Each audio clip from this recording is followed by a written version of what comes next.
Hey guys, tonight we're slipping through the heavy oak doors of medieval royal bedchambers, where silk curtains concealed more than just sleeping monarchs. You're about to discover that behind those ornate tapestries and golden bed frames lay a world of paranoia, passion, and political intrigue that would make modern scandals seem like children's games.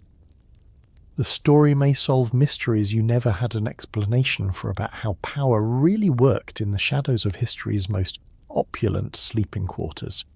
So, before you explore the story with me, please take a moment to help me subscribe to the channel, like and share this video, or maybe leave a comment below, but make sure you do it when you really like what I bring to you. Feel free to let me know where and when you started watching this video, or perhaps share what draws you to these mysterious historical tales. Your engagement helps bring these forgotten stories to more curious minds like yours.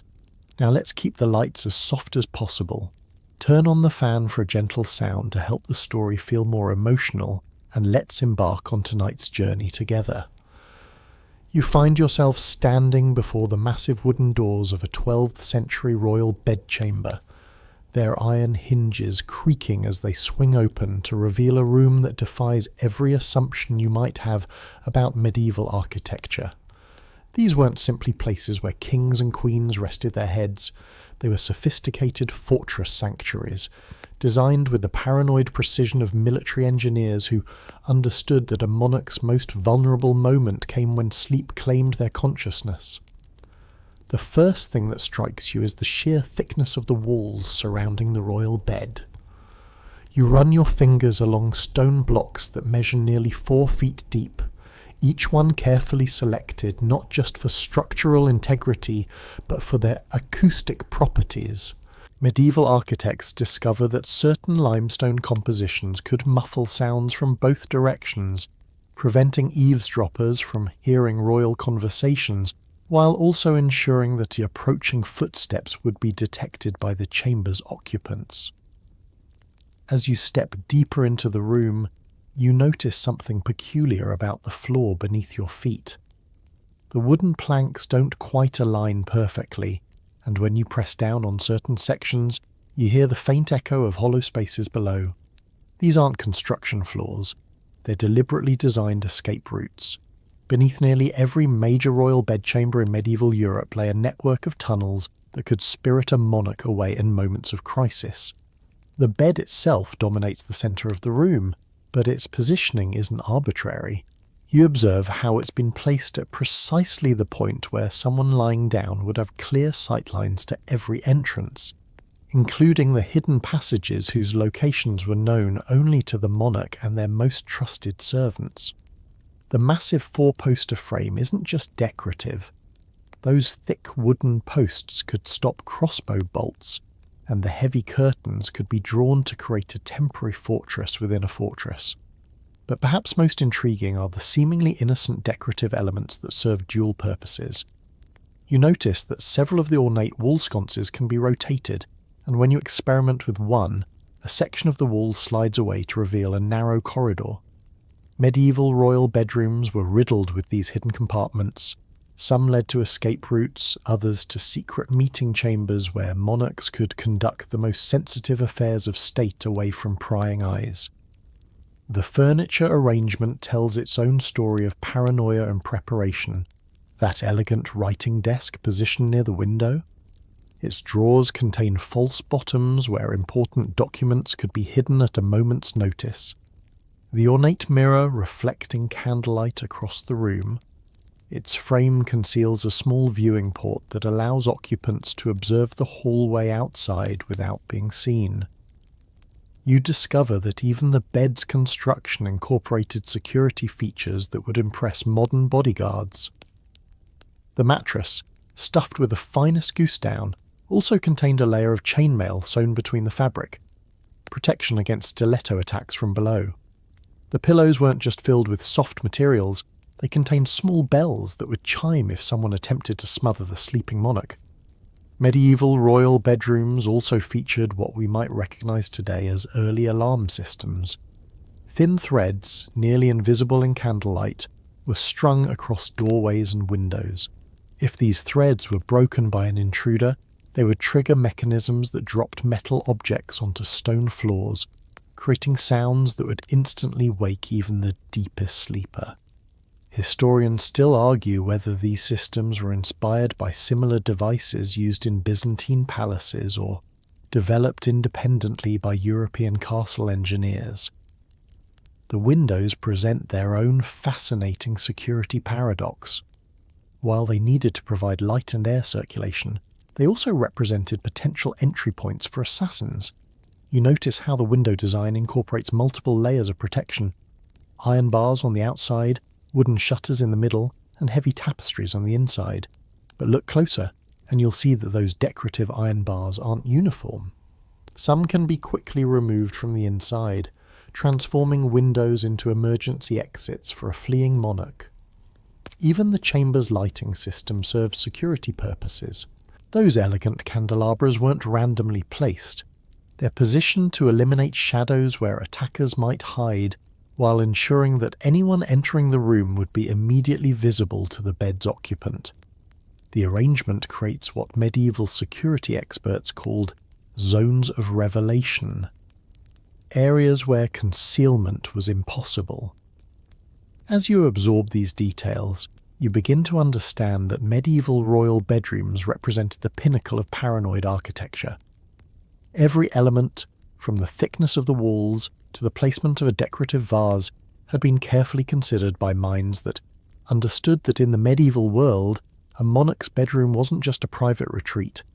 It was ground zero in the endless battle for survival that defined royal life.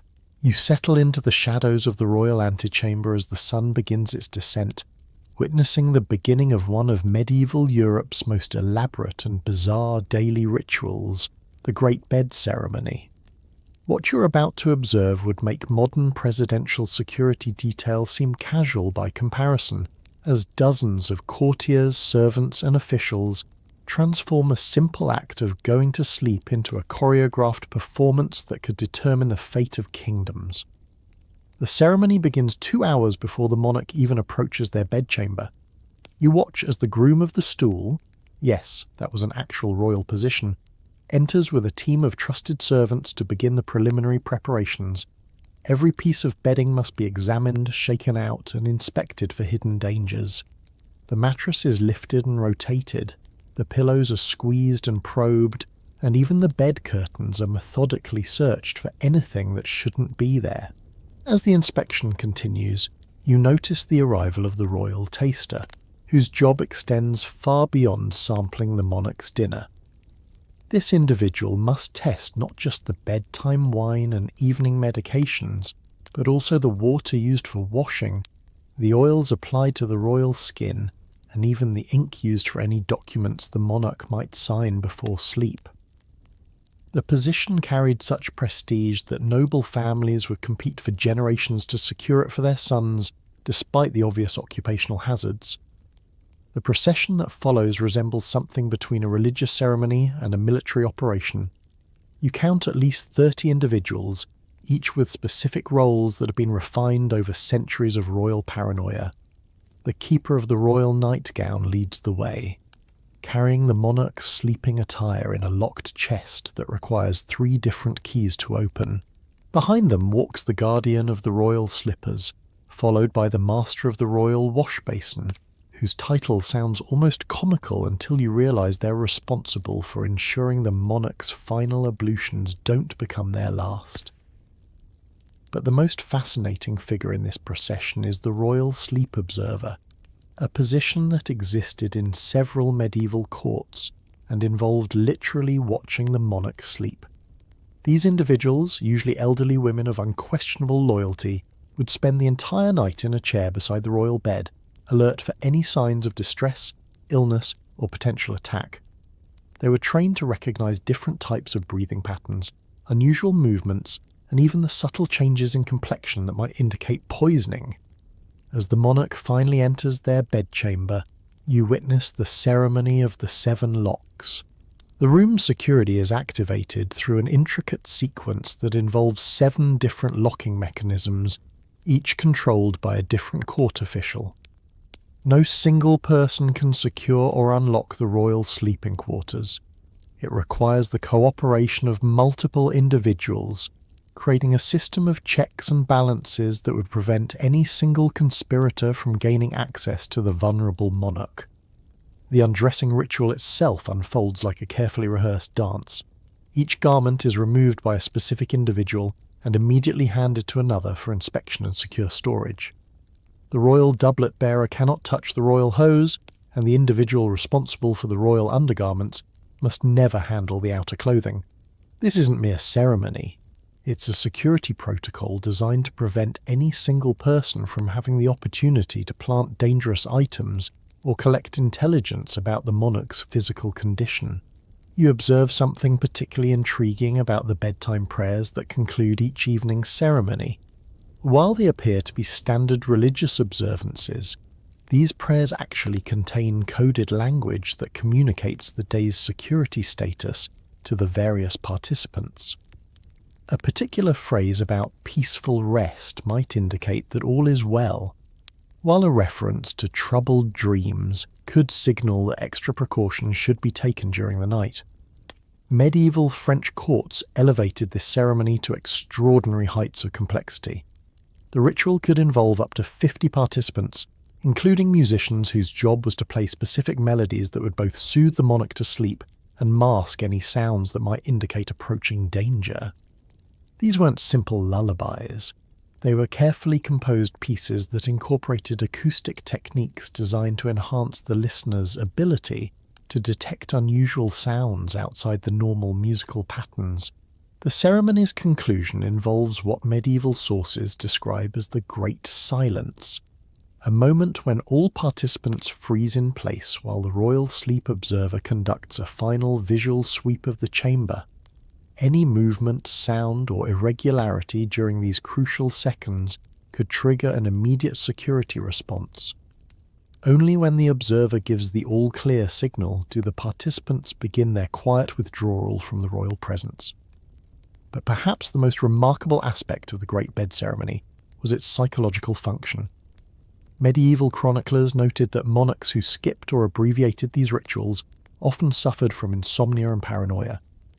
The elaborate procedures weren't just about physical security. They created a sense of protective ritual that allowed rulers to surrender consciousness, knowing that their vulnerability was being guarded by layers upon layers of loyal servants. Historians still argue whether these ceremonies were primarily practical security measures or psychological comfort rituals, but court records from the period suggest they served both purposes effectively.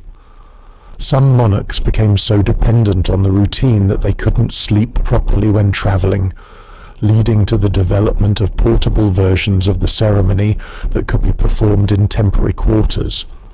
The ceremony's influence extended beyond the royal bedchamber, creating a hierarchical system of evening rituals throughout the court.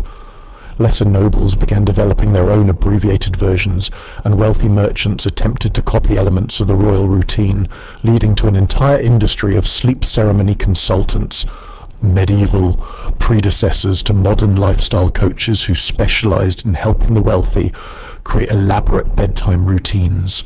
As you watch the final participants withdraw from the royal presence, pulling the great doors closed behind them, you realize you've witnessed something far more complex than a simple bedtime routine. You've observed a sophisticated security protocol, a religious ceremony, a psychological comfort ritual, and a political statement about royal power all rolled into one elaborate nightly performance. You crouch in the pre-dawn darkness outside the royal bedchamber, your heart pounding as you witness the very real terror that transformed medieval royal sleep into a nightly battle for survival. The paranoia you're about to discover wasn't unfounded hysteria. It was a rational response to a world where a monarch's bed had become the preferred location for political assassination, and where the transition from consciousness to sleep represented the most dangerous moments in any ruler's day. The statistics alone would keep any sensible person awake forever. Historical records suggest that Nearly 1/3 of medieval European monarchs died in their beds under suspicious circumstances, and another quarter survived assassination attempts that occurred while they were sleeping or preparing for sleep. These weren't random acts of violence. They were carefully orchestrated political operations that exploited the one time when even the most powerful ruler became helplessly vulnerable. You observe the elaborate precautions that evolved in response to this threat, starting with the weapons cache that every prudent monarch kept within arm's reach of their pillow. That ornate chest beside the bed doesn't contain jewellery. It holds a selection of daggers, each designed for specific types of close-quarter combat. The longest blade is for attackers approaching from the foot of the bed, the curved dagger is for assailants who might approach from the sides, and the thin stiletto is designed to penetrate the gaps in chainmail armour that an assassin might wear. But weapons were useless if the monarch couldn't wake up to use them, which led to the development of what medieval security experts called graduated alertness systems. You notice a series of small bells attached to barely visible wires that crisscross the chamber at ankle height. These weren't just alarm systems. They were designed to provide different tonal warnings depending on how they were triggered, allowing a drowsy monarch to instantly understand whether they were facing a single intruder, multiple attackers, or a full-scale assault. The bedtime wine-tasting ritual you witnessed earlier takes on darker significance when you learn about the sophisticated poisons available to medieval assassins. The royal taster wasn't just checking for obvious toxins. They were trained to detect delayed action poisons that might not show effects for hours, giving an assassin time to establish an alibi. Some tasters developed such refined palates that they could identify specific poison types by subtle changes in taste, texture, or aroma. Medieval monarchs also employed what we might recognize today as chemical detection systems. Those decorative flowers arranged around the bedchamber weren't chosen for their beauty. Certain plants would change colour or wilt when exposed to airborne toxins. White roses were particularly prized because they would develop dark spots if poison gases were introduced into the chamber, while certain herbs would release distinctive scents when their leaves detected foreign chemicals. You discover that the royal bed's construction incorporated defensive features that would impress modern security designers. The mattress contained not just chainmail, but also a layer of specially treated leather that would resist cutting implements. The bed frame itself was hollow and filled with small metal objects that would create noise if someone attempted to saw through the support posts. Even the bed curtains served defensive purposes. They were woven with metal threads that could entangle weapons and slow down attackers. The most paranoid monarchs took these precautions to extraordinary lengths. King John of England reportedly slept with a different weapon under his pillow each night, rotating through a collection of 17 daggers to prevent potential assassins from knowing exactly what they might face. He also employed a technique called false sleeping, where you would appear to be asleep while actually remaining alert and ready to spring into action. But perhaps the most ingenious defensive innovation was the development of decoy sleeping chambers. You learn that many royal residences contained multiple bedrooms that appeared to be the monarch's primary sleeping quarters. While courtiers and potential assassins focused their attention on the obvious royal bedchamber, the actual monarch might be sleeping in a servant's room, a hidden chamber, or even outdoors in a carefully concealed tent within the castle grounds. The psychological toll of this constant vigilance was enormous. Medieval physicians wrote extensively about royal sleeplessness, a condition that affected monarchs who became so paranoid about nighttime attacks that they developed chronic insomnia. Some rulers would only sleep during daylight hours, when they felt more secure, leading to completely inverted daily schedules that confused their courts and complicated diplomatic relations. Historians still argue whether the threat of bedroom assassination was as widespread as royal security measures suggest, but the surviving evidence indicates that the fear was well-founded. Palace records from the period document dozens of foiled assassination attempts that occurred in or near royal sleeping quarters, and many successful murders that initially appeared to be natural deaths were later revealed to have been carefully orchestrated poisonings. The paranoia reached such heights that some monarchs began employing professional sleep doubles, individuals who bore physical resemblances to the ruler and would spend nights in the royal bed while the actual monarch slept elsewhere. These doubles faced obvious risks, but the position offered social advancement and financial rewards that attracted volunteers from the lower nobility. Advanced medieval security also included what we might call behavioural analysis. Royal guards were trained to observe the normal nighttime routines of palace staff and identify anyone whose behaviour deviated from established patterns. A servant who suddenly began working different hours, a courtier who showed unusual interest in the royal bedchamber's layout, or a guest who asked too many questions about sleeping arrangements would be flagged for additional surveillance. The weapons training that royal security required extended beyond simple combat skills. Guards needed to be able to fight effectively in complete darkness, in confined spaces, and while protecting a potentially disoriented monarch who had just been awakened from deep sleep. They practiced scenarios where they might need to evacuate a ruler through hidden passages while under attack, or defend a bedchamber against multiple assailants approaching from different directions.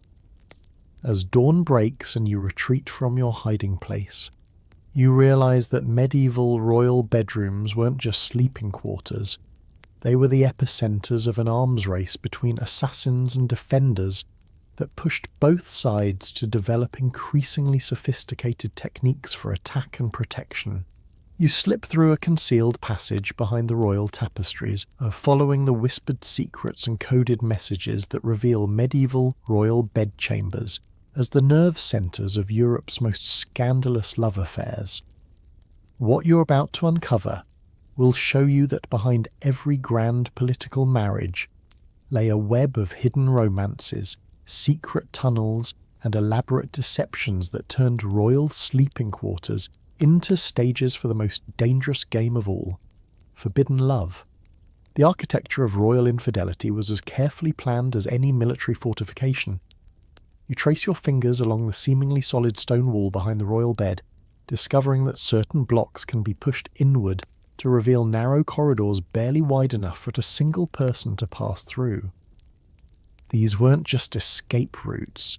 They were love highways that connected royal bedchambers to the quarters of lovers, mistresses, and secret spouses whose very existence could topple kingdoms. Medieval court records, written in deliberately obscure language, document an intricate system of romantic espionage that would make modern intelligence agencies envious. You learn about the language of flowers, not the Victorian system you might know, but an earlier, more complex code where different blooms left in specific locations could communicate everything from "meet me at midnight" to "the king suspects nothing" to "flee immediately, we've been discovered." The logistics of royal adultery required extraordinary coordination.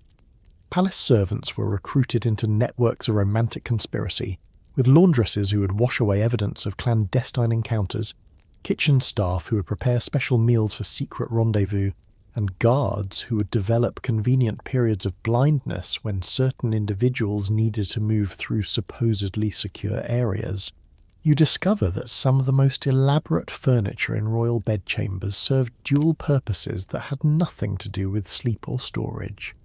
That magnificent armoire with its intricate wood carvings, its back panel slides away to reveal a cramped but functional hiding space where a lover could wait for hours until the coast was clear. The ornate prayer kneeler beside the bed, its hollow base could conceal love letters, gifts, or even changes of clothing for romantic partners who needed to enter and leave the chamber in different disguises. Medieval royal affairs weren't just matters of the heart, they were geopolitical weapons that could shift the balance of power across continents. You learn about Eleanor of Aquitaine's legendary romantic network, which allegedly included secret passages connecting her quarters to those of multiple lovers, including some who were officially her political enemies. The intelligence she gathered during these intimate encounters reportedly influenced major military campaigns and diplomatic negotiations. The most sophisticated royal love affairs involved what contemporary sources called shadow marriages, secret wedding ceremonies that were legally binding but politically invisible.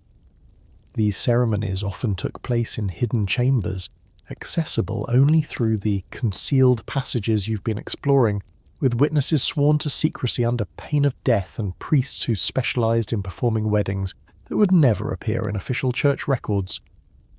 But the greatest risk came from children born of these secret unions.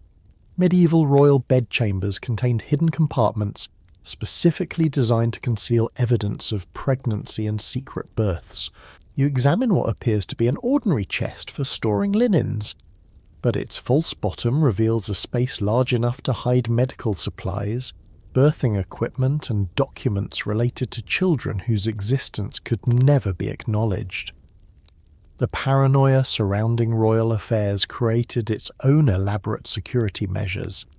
Lovers developed coded knocking patterns that would identify them to servants, used specific perfumes that would signal their presence without revealing their identities, and employed body doubles who could create alibis by being seen in public while the actual person was engaged in a romantic tryst. Historians still argue whether Queen Isabella of France actually used the extensive tunnel system beneath the royal palace to conduct her affair with Roger Mortimer, but architectural evidence suggests that these passages were modified during her residence to include comfortable waiting areas, ventilation systems, and even primitive plumbing that would allow extended stays underground.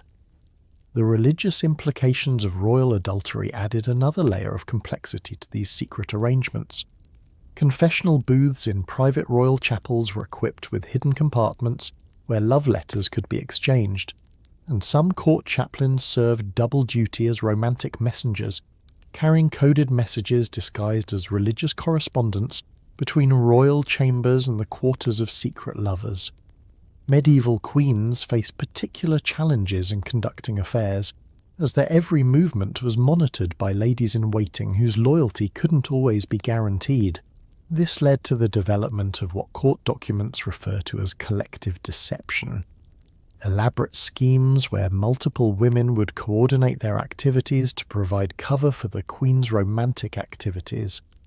One woman might fake an illness requiring the queen's attention, while another would arrange a hunting party that would take potential witnesses away from the palace.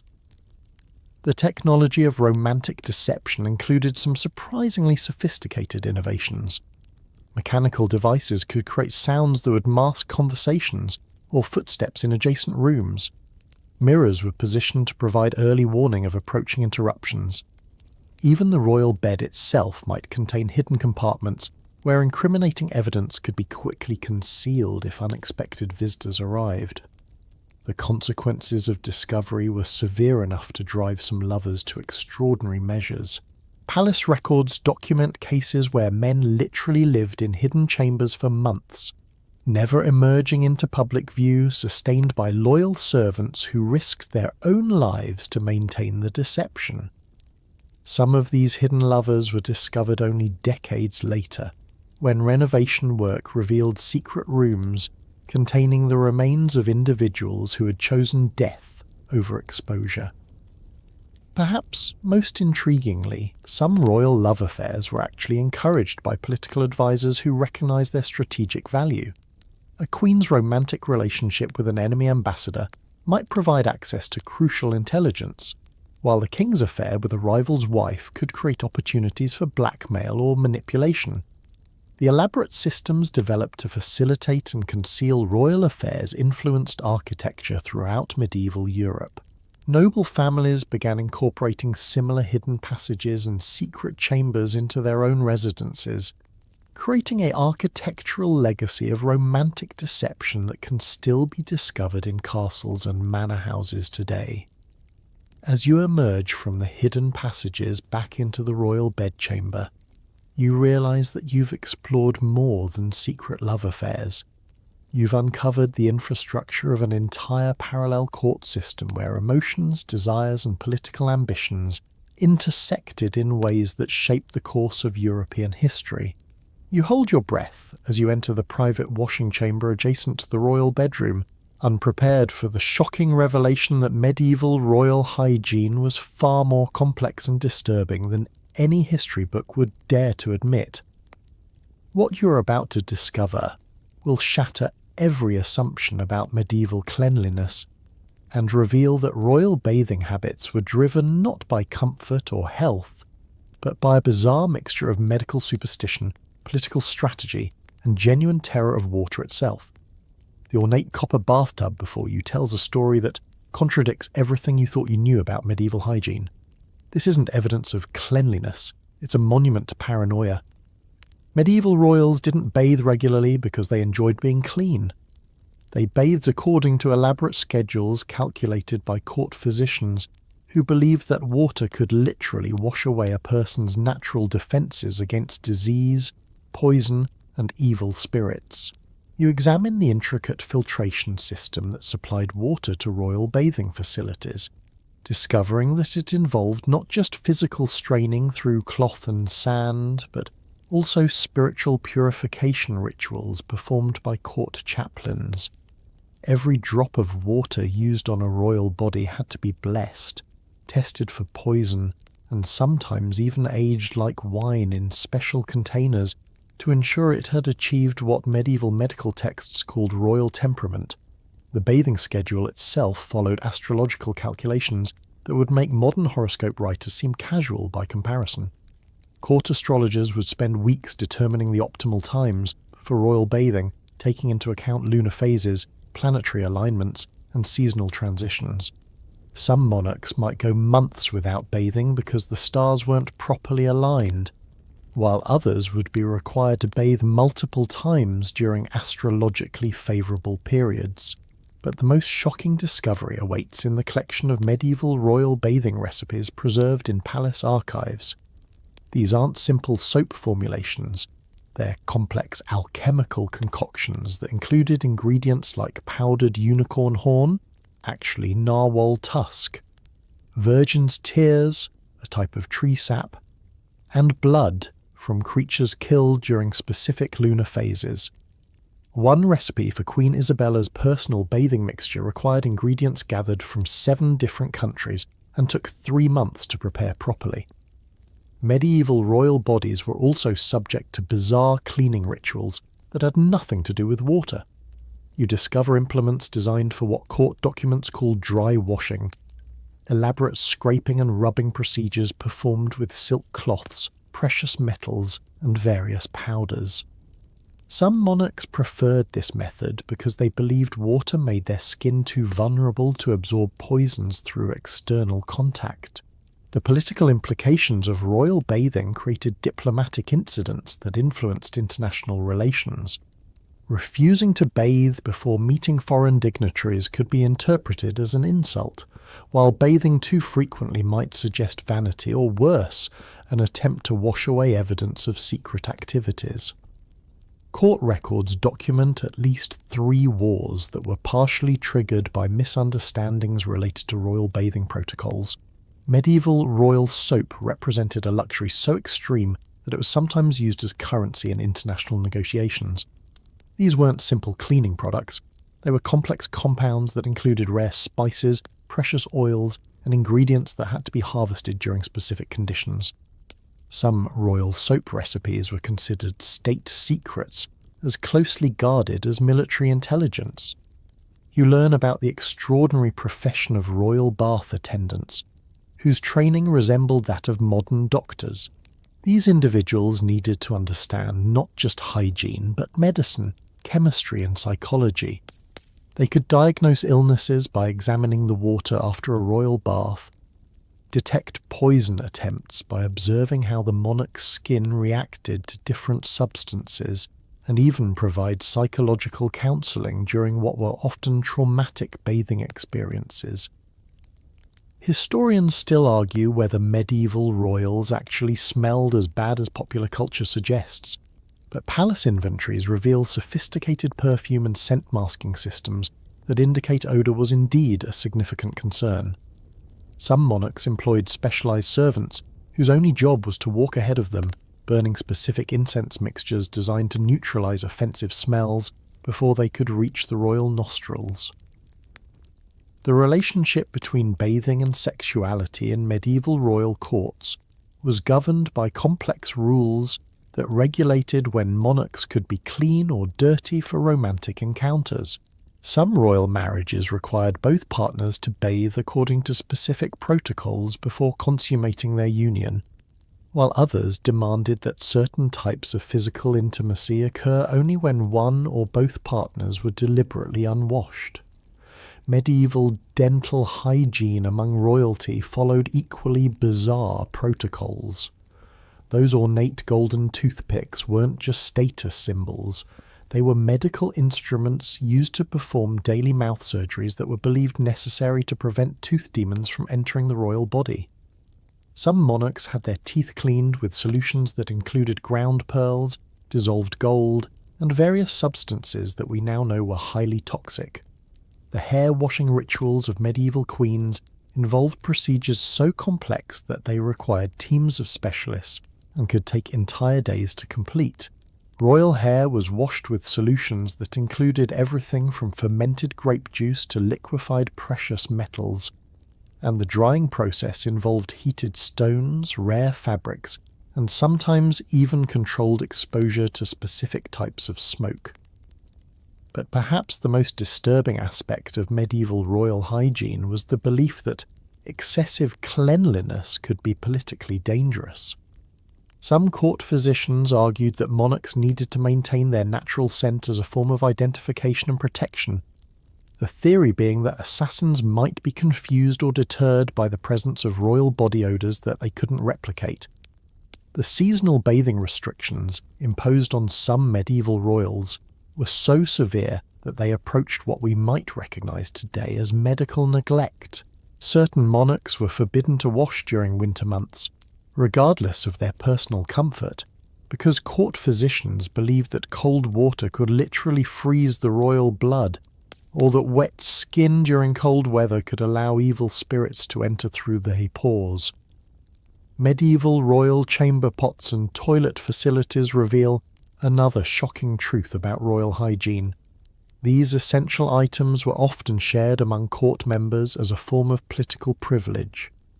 Being allowed to use the royal toilet was considered an honour that indicated high status and trust, leading to complex hierarchies based on bathroom access rights. As you examine the final piece of evidence, a collection of medieval royal undergarments preserved in the palace archives, you realise that these weren't just clothing items, but complex filtration systems designed to protect royal skin from direct contact with outer garments, while also serving as repositories for the various powders, oils and medications that comprised medieval royal hygiene routines. You find yourself in the royal council chamber as the first hints of dawn pierce the darkness, witnessing how medieval monarchs weaponized their sleep schedules to control kingdoms and crush enemies through the devastating political tool of strategic exhaustion. What you're about to discover reveals that royal bedtimes weren't personal preferences, but calculated instruments of power that could determine the outcome of wars, marriages, and succession disputes. The medieval royal day operated on principles that would bewilder modern sleep scientists.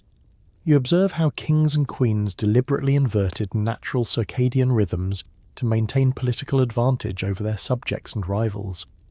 By conducting the most important business during hours when other nobles were naturally drowsy, monarchs could negotiate better treaties, extract more favourable concessions, and identify potential traitors whose judgment was compromised by sleep deprivation.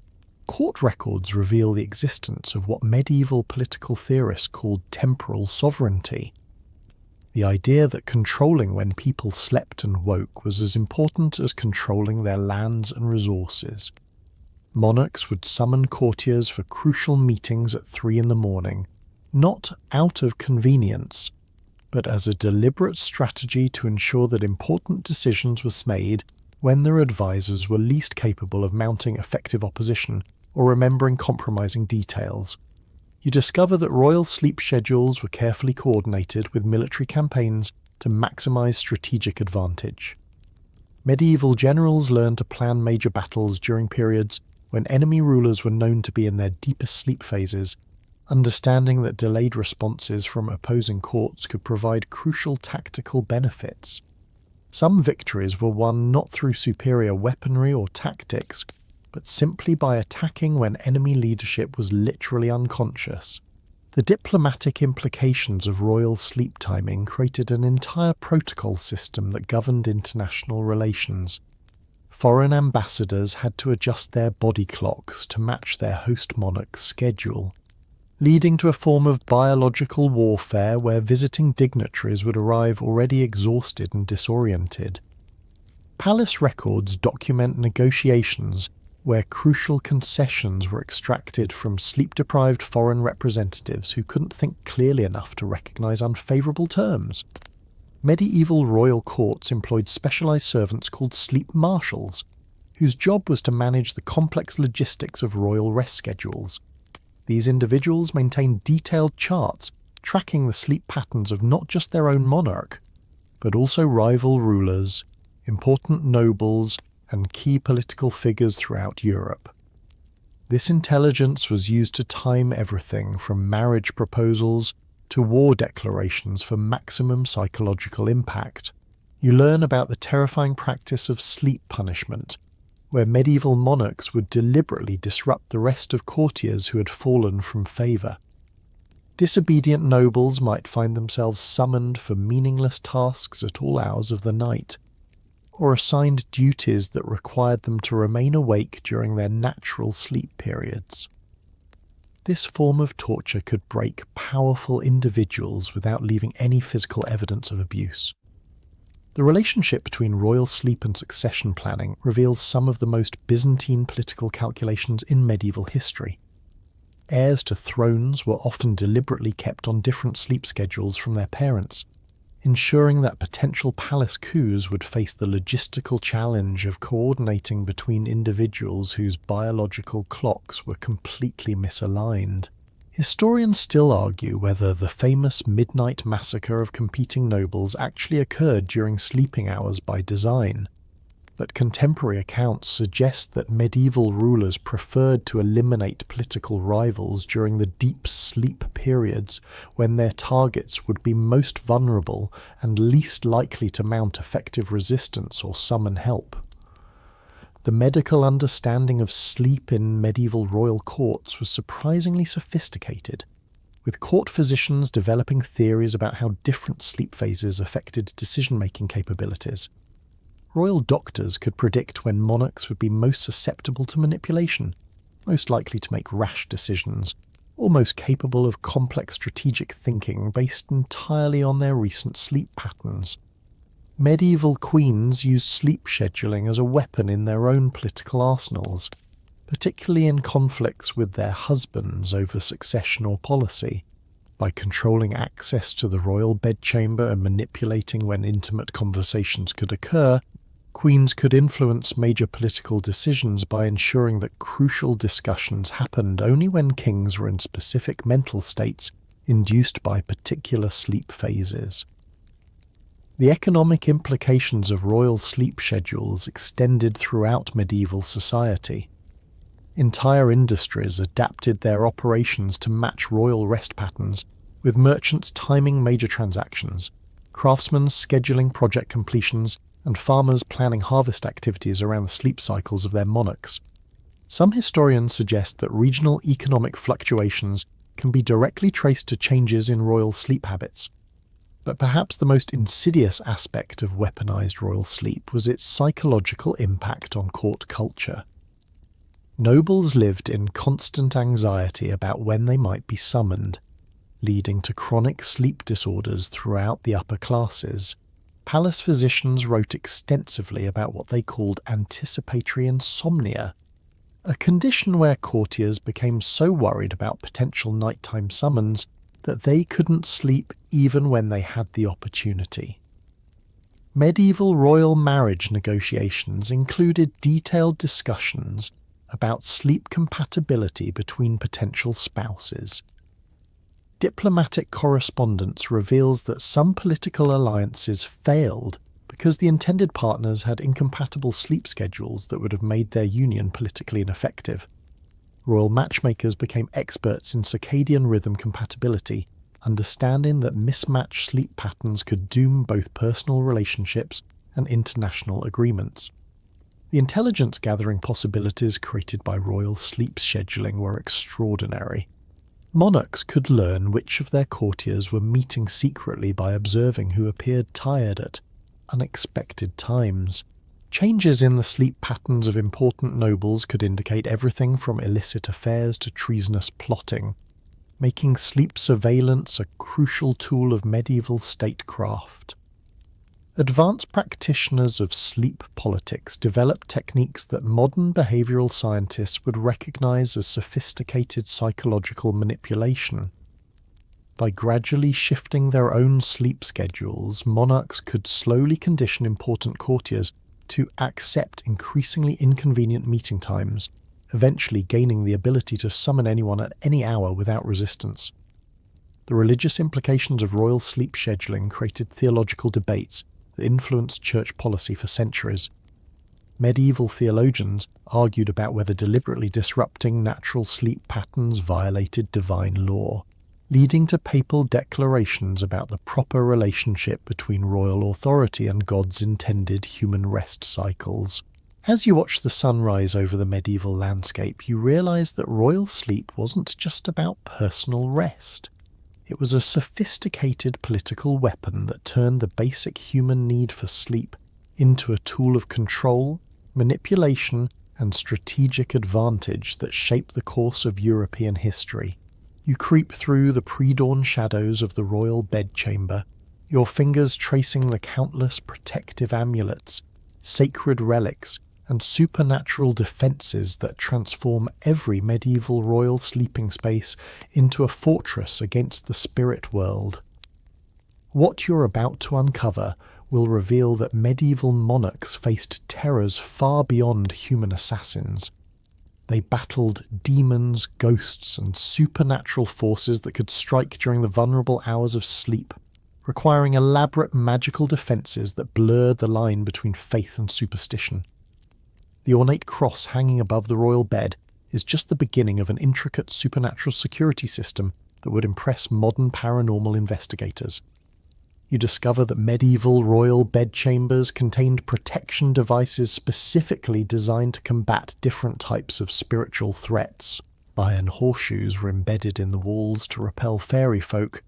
Circles of salt were renewed nightly around the bed perimeter to trap malevolent spirits, and bundles of rowan wood were hung from the ceiling to prevent demonic possession during vulnerable dream states. Medieval court records document a specialized profession known as royal ghost hunters. Individuals whose job was to cleanse royal sleeping quarters of supernatural threats. These weren't simple exorcists, but highly trained specialists who understood the complex spiritual politics of medieval royal courts. They could identify which type of supernatural entity was causing nightmares, determine whether ghostly visitations were politically motivated, and even negotiate with spirits who claimed legitimate grievances against the crown. You examine the elaborate collection of blessed objects that surrounds the royal sleeping area, each item carefully chosen for specific protective properties. That jeweled chalice on the bedside table isn't just decorative. It contains holy water blessed by 7 different bishops during specific lunar phases, creating what medieval theologians believed was the most powerful spiritual defense possible. The ornate dagger beside it has been consecrated specifically for fighting supernatural enemies that couldn't be harmed by conventional weapons. The positioning of religious artifacts follows patterns that reveal sophisticated understanding of what medieval scholars called sacred geometry. You notice how crosses reliquaries, and blessed candles are arranged in specific configurations designed to create overlapping fields of divine protection. Medieval royal chambers contained mathematical arrangements of holy objects that were calculated to eliminate any spiritual blind spots where evil entities might find refuge. But the most fascinating supernatural defences involve the use of captured spirits as protective guardians. Medieval royal bedchambers often housed what court documents describe as bound ghosts, spirits of deceased loyal servants who are magically compelled to remain in the royal chambers as supernatural bodyguards. These ethereal protectors could detect spiritual threats that human guards would miss, and fight battles in dimensions that living defenders couldn't access. Medieval dream interpretation in royal courts operated as a complex intelligence gathering system where supernatural visitations were analysed for political significance. Court dream interpreters maintained detailed records of royal nighttime visions, cross-referencing spiritual encounters with political events to determine whether ghostly visitations might actually be attempts at supernatural espionage by rival kingdoms or disgruntled nobles who had turned to necromancy for revenge. You discover evidence of what medieval sources call spiritual early warning systems, networks of sensitive individuals positioned throughout royal residences who could detect supernatural activity before it reached the monarch's bedchamber.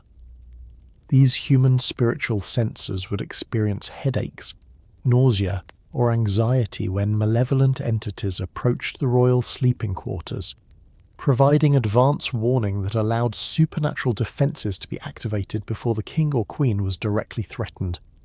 The relationship between royal bloodlines and supernatural vulnerability created unique challenges that required specialised protective measures. Medieval theologians believed that royal blood attracted both beneficial and malevolent spiritual attention, making monarchs simultaneously more powerful in spiritual matters and more vulnerable to supernatural attack.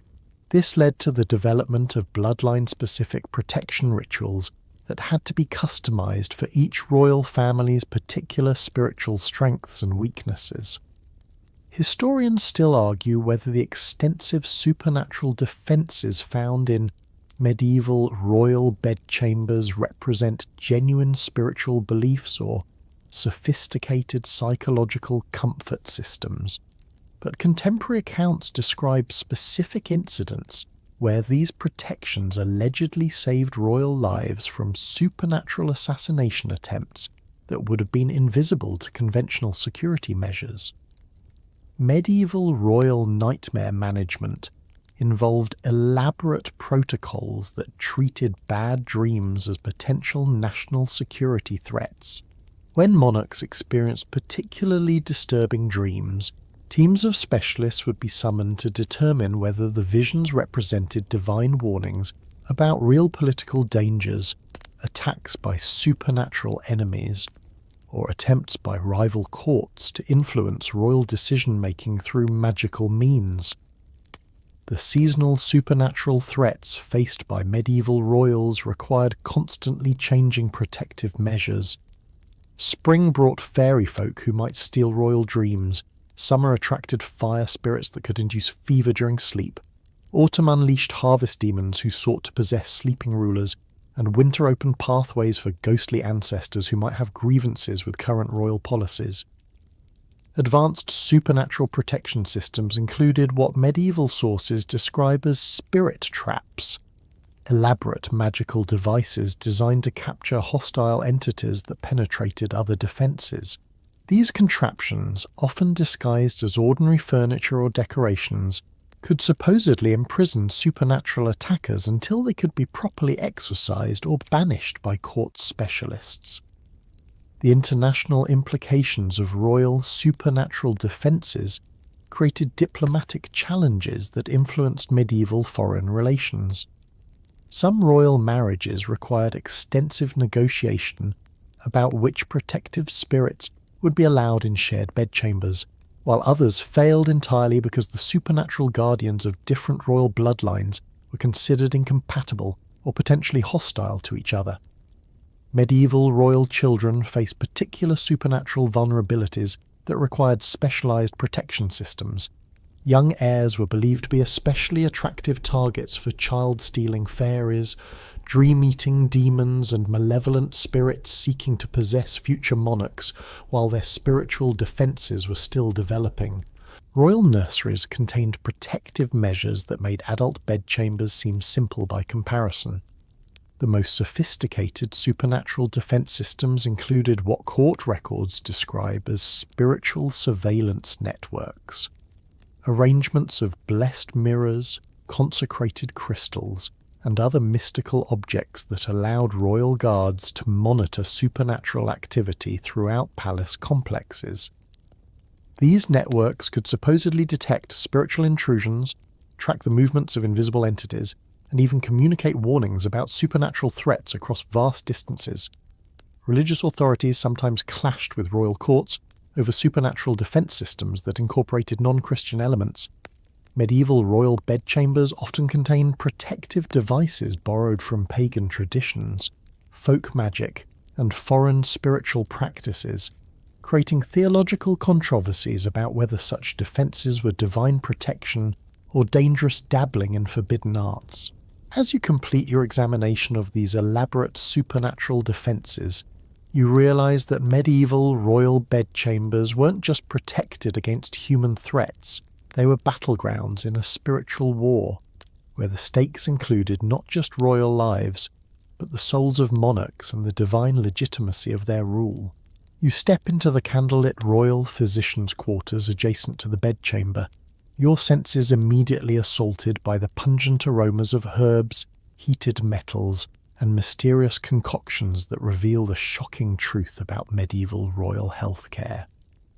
What you're about to discover will expose how royal bedrooms doubled as medical laboratories where monarchs underwent treatments so bizarre and dangerous that they often proved more lethal than the diseases they were meant to cure.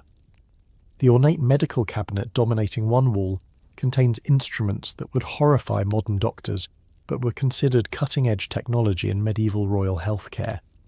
You examine bloodletting devices specifically designed for use during sleep, elaborate contraptions that could drain royal blood while monarchs remained unconscious, based on the medical theory that nighttime bloodletting was more effective because the body's humours were naturally more receptive to rebalancing during rest periods. Medieval royal physicians operated under medical theories that combined legitimate observation with dangerous superstition, creating treatment protocols that transformed bedchambers into scenes from a medical horror story. Court records describe nightly procedures where monarchs would be subjected to controlled poisoning sessions, small doses of various toxins administered to build immunity against potential assassination attempts, often resulting in chronic illnesses that physicians then treated with even more dangerous remedies.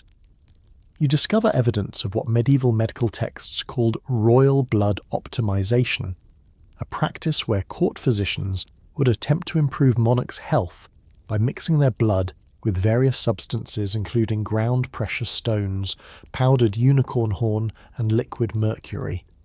These treatments were performed during sleep to minimize the psychological trauma of watching one's own blood being manipulated with potentially lethal additives.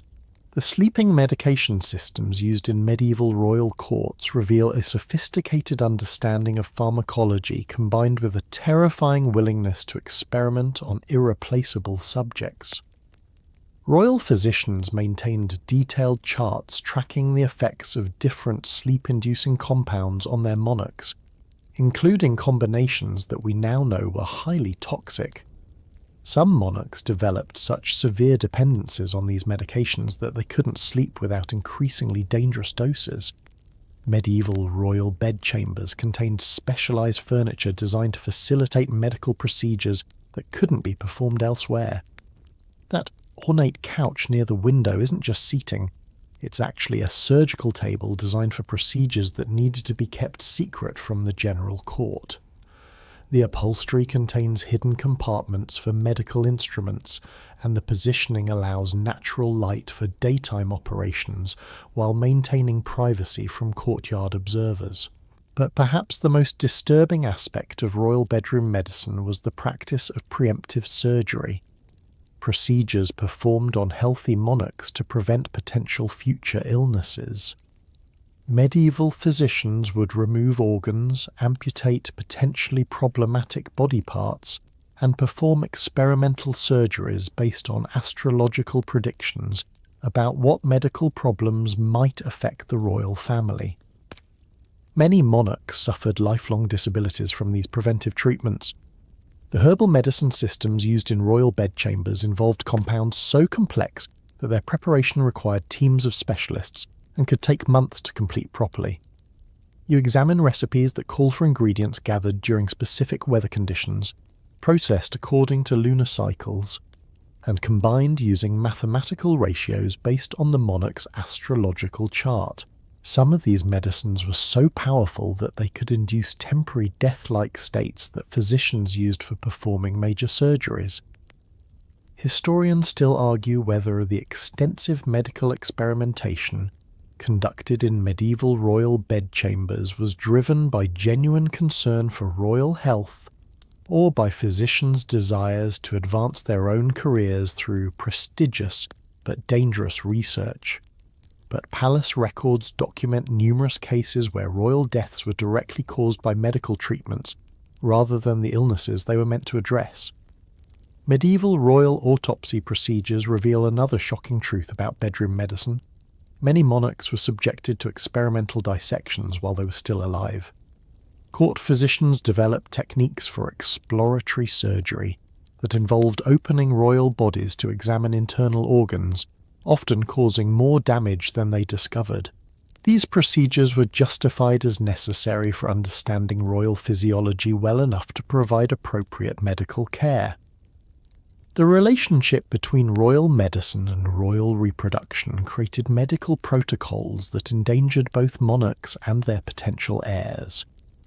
Medieval physicians believed that royal fertility could be enhanced through bedroom procedures that included surgical modifications to reproductive organs, hormone treatments using animal glands, and fertility rituals that involved potentially toxic substances being applied to intimate areas.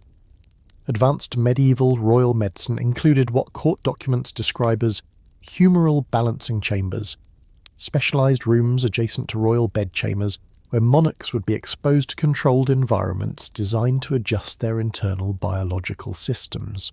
These chambers could be heated to induce controlled fevers, filled with specific vapors to treat respiratory problems, or maintained at precise humidity levels to address skin conditions.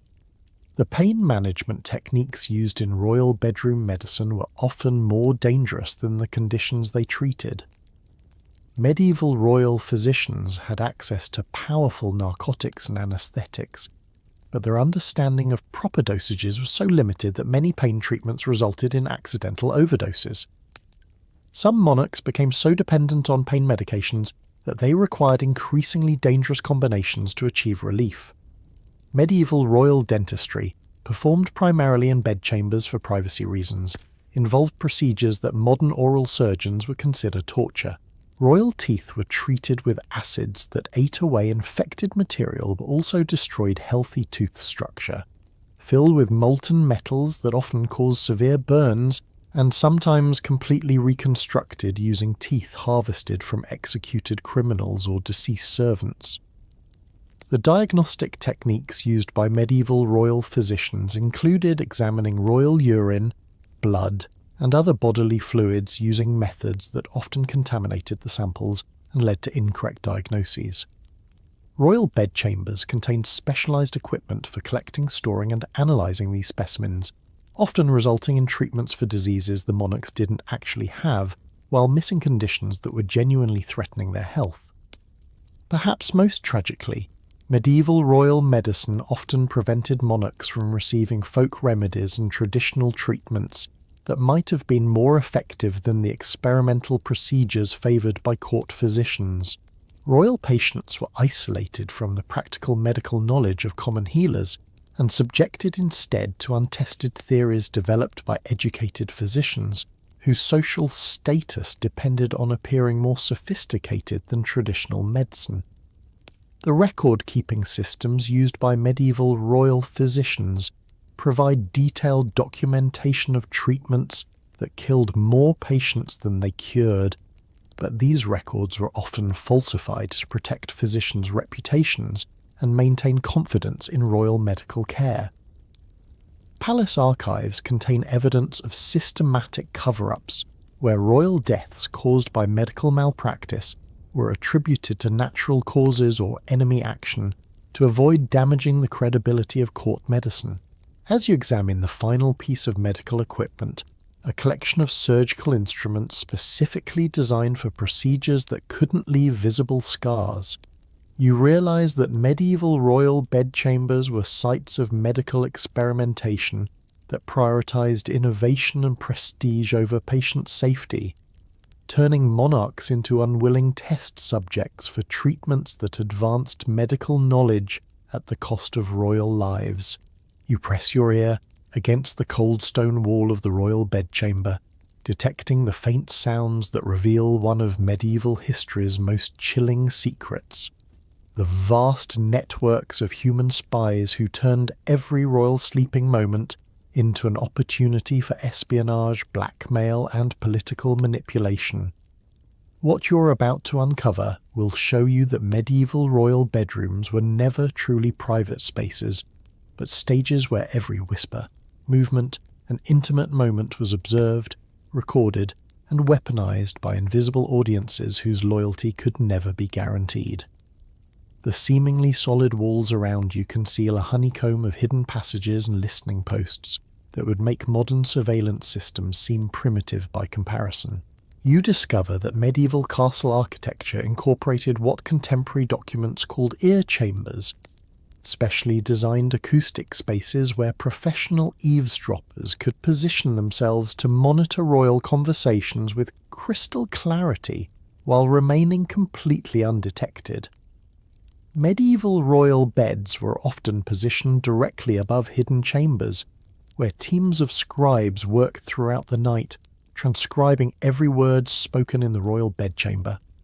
These underground offices contained sophisticated acoustic equipment, including curved metal surfaces that could amplify and focus sound, allowing spies to distinguish between different voices and even detect whispered conversations that occurred across the room from their listening positions. You examine the intricate network of speaking tubes that connected royal bedchambers to distant monitoring stations throughout medieval castles. These weren't simple communication systems. They were one-way espionage networks that allowed sounds from royal sleeping quarters to be transmitted to secret offices where intelligence analysts would interpret conversations, catalogue important information, and prepare reports for various competing interests within and beyond the royal court. The profession of royal bedroom spying created an entire underground economy of information brokers who specialized in different types of intelligence. Sleep spies focused on conversations that occurred during drowsy, unguarded moments. Dream interpreters analyzed royal sleep, talking for subconscious revelations about political intentions. Intimate surveillance specialists gathered information about royal romantic activities that could be used for blackmail or political manipulation. Medieval court records, written in deliberately obscure codes, document the existence of pillow spies, individuals who were positioned so close to royal sleeping areas that they could monitor breathing patterns, detect restless sleep that might indicate guilt or anxiety, and even analyze the content of royal dreams based on sleep movements and unconscious vocalizations. But perhaps the most insidious form of royal bedroom espionage involved the recruitment of individuals with legitimate access to royal sleeping quarters. Servants, guards, physicians, and even romantic partners were systematically corrupted by competing intelligence networks, creating situations where monarchs were literally surrounded by individuals whose primary loyalty was to foreign powers or rival political factions. The technology of medieval espionage included ingenious devices that transformed ordinary bedroom furniture into surveillance equipment. That ornate mirror reflecting candlelight across the room contains hidden compartments where tiny human observers could remain concealed for hours, watching royal activities through nearly invisible viewing slots. The elaborate tapestries covering the walls contain woven patterns that incorporate actual peepholes disguised as decorative elements. Historians still argue whether the famous Confession of the Invisible Courtier represents genuine historical testimony or medieval propaganda, but this document describes a professional spy who spent 3 years living within the walls of a royal palace, emerging only at night to gather intelligence and surviving on food passed through hidden compartments by accomplices who never knew his identity. Medieval royal bedroom surveillance extended beyond simple eavesdropping to include what contemporary sources describe as behavioural analysis, sophisticated techniques for interpreting royal psychology based on sleeping habits, dream patterns, and unconscious activities. Professional spy analysts could allegedly determine everything from military plans to succession intentions simply by observing how monarchs slept under different types of stress. The international implications of royal bedroom espionage created diplomatic crises that influenced the course of European politics. Foreign ambassadors were known to recruit servants in royal households specifically to gain access to bedroom intelligence, while some diplomatic marriages were arranged primarily to position foreign spies within rival royal bedchambers. Advanced medieval espionage operations included what palace records describe as false servant networks, elaborate deceptions where entire teams of household staff were actually foreign agents trained to perform domestic duties while gathering intelligence. These operations were so sophisticated that some spy servants maintained their false identities for decades, becoming trusted members of royal households while secretly reporting every detail of royal private life to enemy governments. The psychological warfare aspects of royal bedroom espionage were particularly devastating. Medieval monarchs lived with the constant knowledge that their most intimate moments might be observed and recorded, creating chronic paranoia that affected their ability to form genuine relationships or make confident decisions. Some rulers became so suspicious of their own servants that they preferred to sleep alone and unprotected, rather than risk exposure to potential spies. Medieval children born into royal families were targets of espionage operations from birth, with competing intelligence networks attempting to place spies among their nurses, tutors, and playmates. Royal nurseries contained the same types of hidden surveillance systems found in adult bedchambers, meaning that future monarchs grew up under constant observation that shaped their personalities and political development in ways that influenced their later reigns. The economic aspects of royal bedroom espionage created markets where information about royal sleeping habits, health conditions, and private conversations could be bought and sold like commodities. Professional intelligence brokers maintained networks of spies, analysts, and customers that operated across national boundaries, turning royal privacy into an international currency that could influence everything from trade negotiations to military alliances. Perhaps most disturbing was the practice of preemptive espionage. Surveillance operations designed not just to gather current intelligence, but to create compromising situations that could be used for future blackmail. Spy networks would engineer scenarios where royal family members would be caught in embarrassing or politically damaging situations that could be exposed whenever political pressure was needed. The counter-espionage measures developed by medieval royal courts included elaborate deception operations where false information would be deliberately leaked through suspected spy networks to mislead enemy intelligence services. Royal bedchambers became stages for carefully scripted performances designed to convince eavesdropping spies that they were gathering genuine intelligence while actually being fed manufactured misinformation. The religious implications of royal bedroom espionage created theological debates about the morality of observing monarchs in their most vulnerable moments. Some medieval church authorities argued that royal privacy was divinely protected, while others maintained that gathering intelligence about royal activities was a legitimate tool for preventing tyranny and protecting the general population from royal misconduct. As you trace the final hidden passage leading away from the royal bedchamber, you realize that medieval royal sleep was never truly private. It was a public performance conducted before invisible audiences, whose observations could determine the fate of kingdoms and the course of history itself. You creep through the shadowy corridors leading to the children's quarters of the medieval palace, unprepared for the horrifying secrets that await in the royal nurseries and chambers where young heirs face dangers far more sinister than adult political intrigue. What you're about to uncover will reveal that medieval royal childhood was a nightmare of arranged marriages to toddlers, kidnapping plots, and brutal training regimens that transformed innocent children into political weapons before they could even walk properly. The ornate cradle before you tells a story that would shock modern child protection services. This isn't just a baby's bed. It's a fortress designed to protect royal infants from assassination attempts that began before they could speak. The carved wooden sides contain hidden compartments filled with protective amulets, poison detection devices, and even tiny weapons that could be used by loyal nurses if adult guards failed to prevent attacks on helpless royal babies. Medieval royal children were considered valuable political commodities from the moment of birth, leading to practices that treated them more like precious objects than human beings. You discover contracts written when royal children were still infants, arranging marriages that would occur before their 5th birthdays, and specifying the political and financial terms of unions between children who hadn't yet learned to read the documents that would determine their entire lives.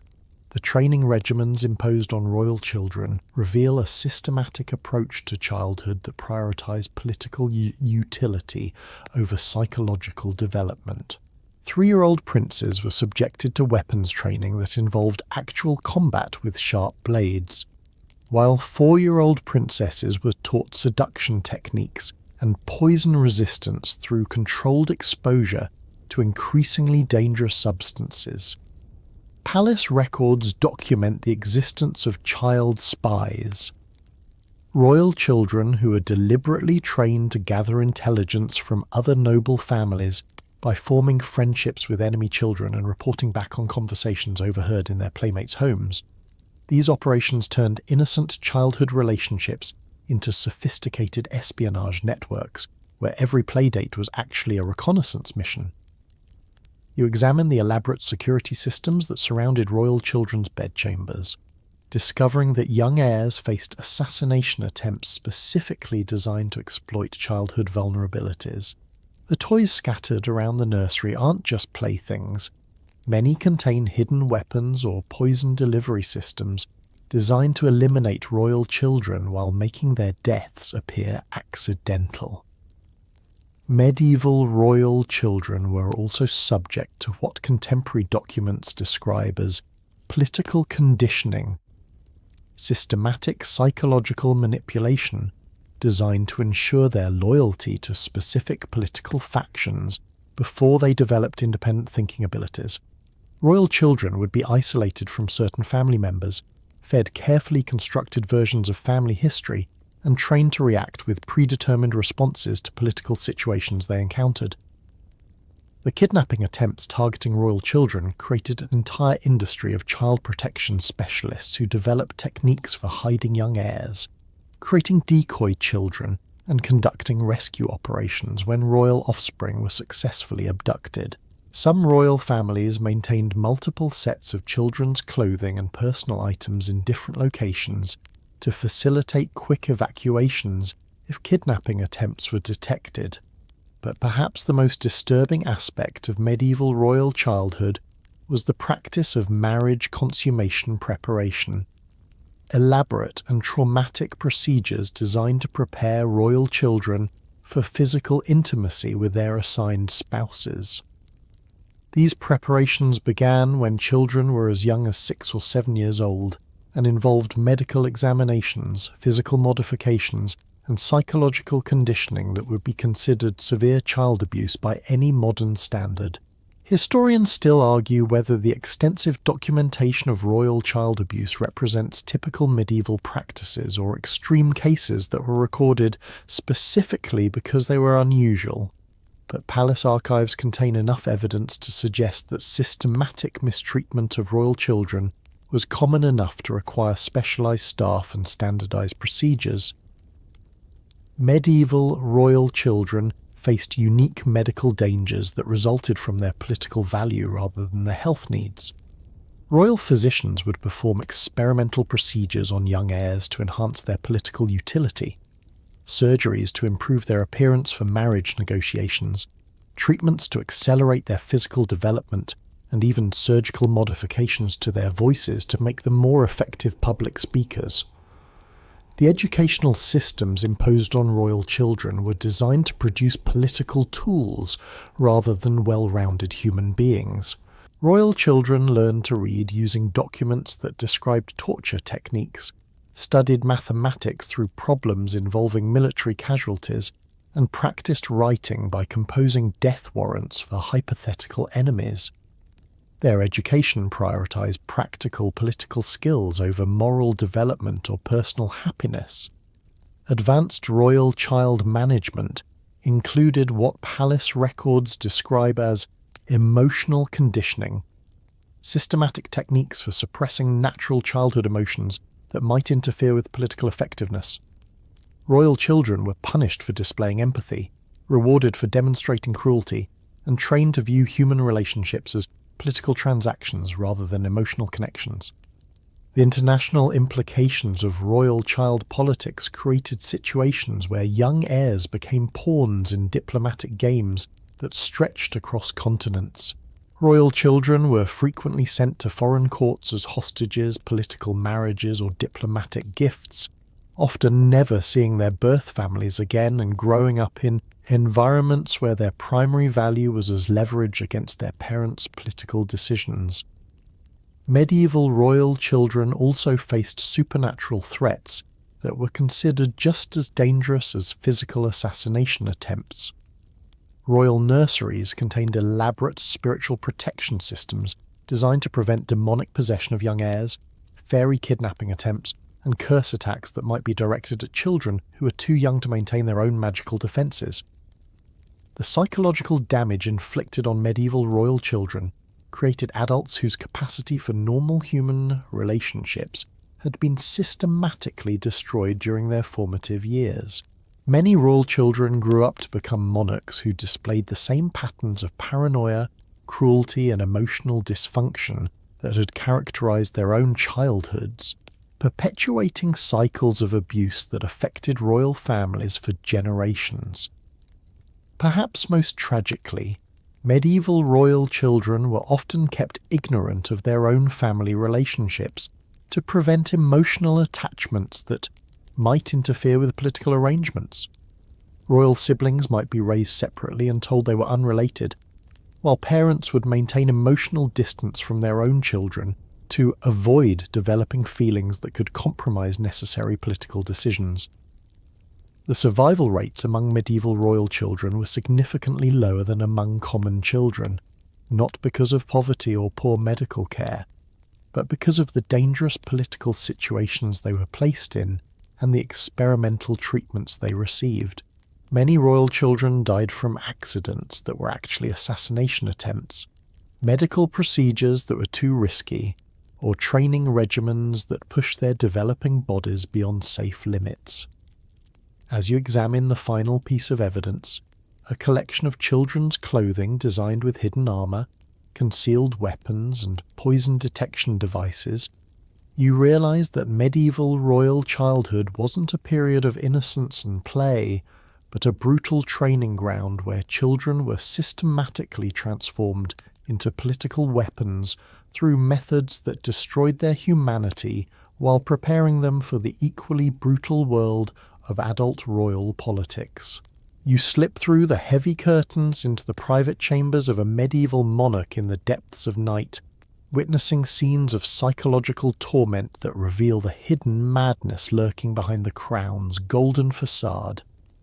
What you're about to discover will expose how the pressures of absolute power, combined with medieval medicine's dangerous treatments and the constant threat of assassination, created royal minds that descended into spectacular madness that was carefully concealed from subjects who needed to believe in their ruler's divine wisdom.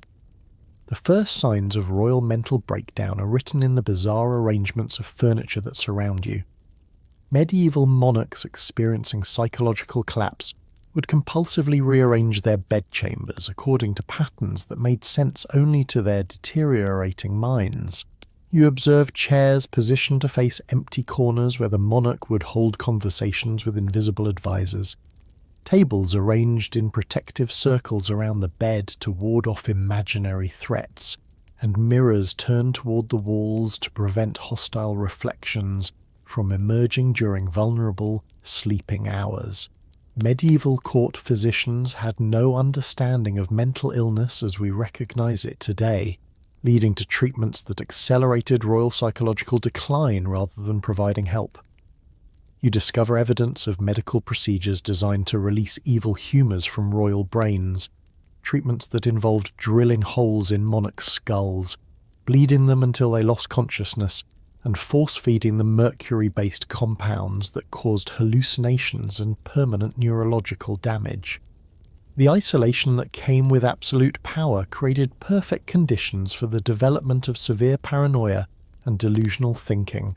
Medieval monarchs lived in environments where they could never be certain whether the people around them were genuine allies or potential assassins, leading to mental states where distinguishing between real and imagined threats became impossible. Royal bedchambers became stages for elaborate paranoid rituals, where monarchs would spend hours each night checking for hidden enemies, testing their own food and drink, and conducting conversations with trusted advisors who might actually be hallucinations.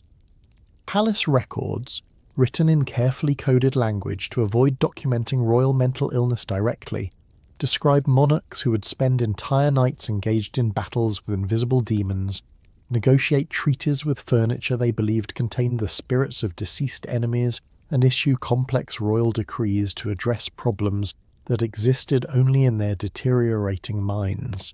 You examine the restraint systems that were discreetly built into royal bedchamber furniture, ornate chairs with hidden straps, beds with concealed restraining mechanisms, and decorative wall fixtures that could be used to secure a monarch who had become dangerous to themselves or others during psychological episodes.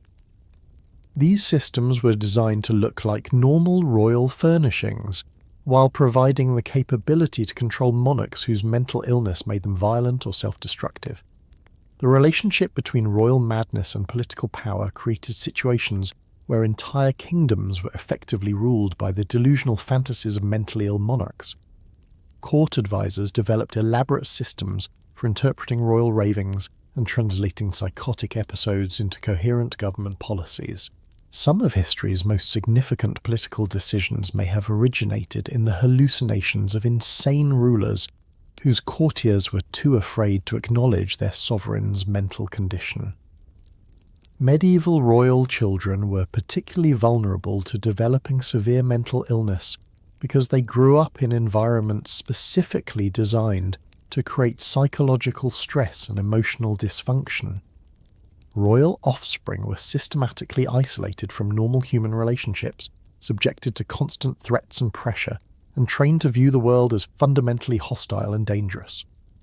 Many developed what modern psychologists would recognize as severe personality disorders, depression, and anxiety conditions that manifested in bizarre behaviors that courtiers had to pretend were signs of royal wisdom.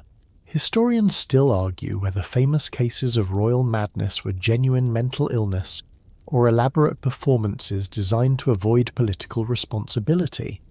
But palace archives contain medical records describing treatments for royal psychological conditions that suggest genuine mental health crises were common among medieval monarchs. The supernatural beliefs that pervaded medieval courts created additional layers of psychological stress for royal minds that were already strained by political pressures. Monarchs who believed they were constantly threatened by demons, ghosts, and magical attacks developed symptoms that modern psychiatrists would associate with severe anxiety disorders, paranoid schizophrenia, and delusional thinking patterns that made rational decision-making impossible. Advanced cases of royal madness required the development of what palace documents describe as reality management systems. Elaborate deceptions designed to make mentally ill monarchs believe that their delusions were actually occurring. Court staff would stage fake battles to satisfy monarchs who believed they were fighting invisible enemies, create fictional diplomatic correspondence to address paranoid fantasies about international conspiracies, and even employ actors to portray the historical figures that insane rulers claim to be receiving visits from. The inheritance of mental illness through royal bloodlines created dynastic patterns of madness that affected entire royal families for generations. Medieval physicians had no understanding of genetic factors in mental health, leading to royal breeding practices that concentrated psychological instability within ruling families. Some royal houses developed reputations for producing consistently unstable rulers, but this information was carefully suppressed to maintain public confidence in royal authority. The treatment of royal mental illness often involved religious ceremonies that were more likely to worsen psychological conditions than improve them. Mentally ill monarchs would be subjected to exorcism rituals, forced to participate in intense spiritual exercises, and encouraged to interpret their symptoms as divine messages rather than signs of illness needing medical treatment. Perhaps most tragically, royal mental illness was often exploited by courtiers who recognized that unstable monarchs could be manipulated more easily than psychologically healthy rulers. Palace records document cases where court advisors deliberately encouraged royal delusions and paranoid fantasies because mentally ill monarchs were more likely to approve political decisions that benefited their handlers rather than the kingdom as a whole. The secrecy surrounding royal madness created situations where entire kingdoms could be governed by regency councils, while subjects remained unaware that their supposed rulers were actually confined to their bedchambers in states of complete psychological collapse. Some monarchs spent years in hidden madness, while official court announcements continued to attribute government decisions to their royal authority. The physical symptoms of royal mental illness were often mistaken for supernatural phenomena by medieval observers who had no framework for understanding psychological conditions. Monarchs experiencing severe depression might be described as being visited by melancholy spirits, while those suffering from paranoid episodes would be said to be receiving divine warnings about threats to their kingdoms. As you witness the final scene of royal psychological torment, a monarch arguing violently with their own reflection in a mirror, convinced that it represents a hostile imposter trying to steal their identity, you realize that medieval royal madness wasn't just personal tragedy, but political catastrophe that affected entire populations who lived under rulers whose grip on reality had been completely severed by the impossible pressures of absolute power. You stand in the suffocating darkness of a royal deathbed chamber, where the flickering candlelight illuminates one of medieval history's most sinister secrets: the elaborate conspiracies, poison plots, and cover-ups that transformed royal final moments into carefully orchestrated murders disguised as natural deaths.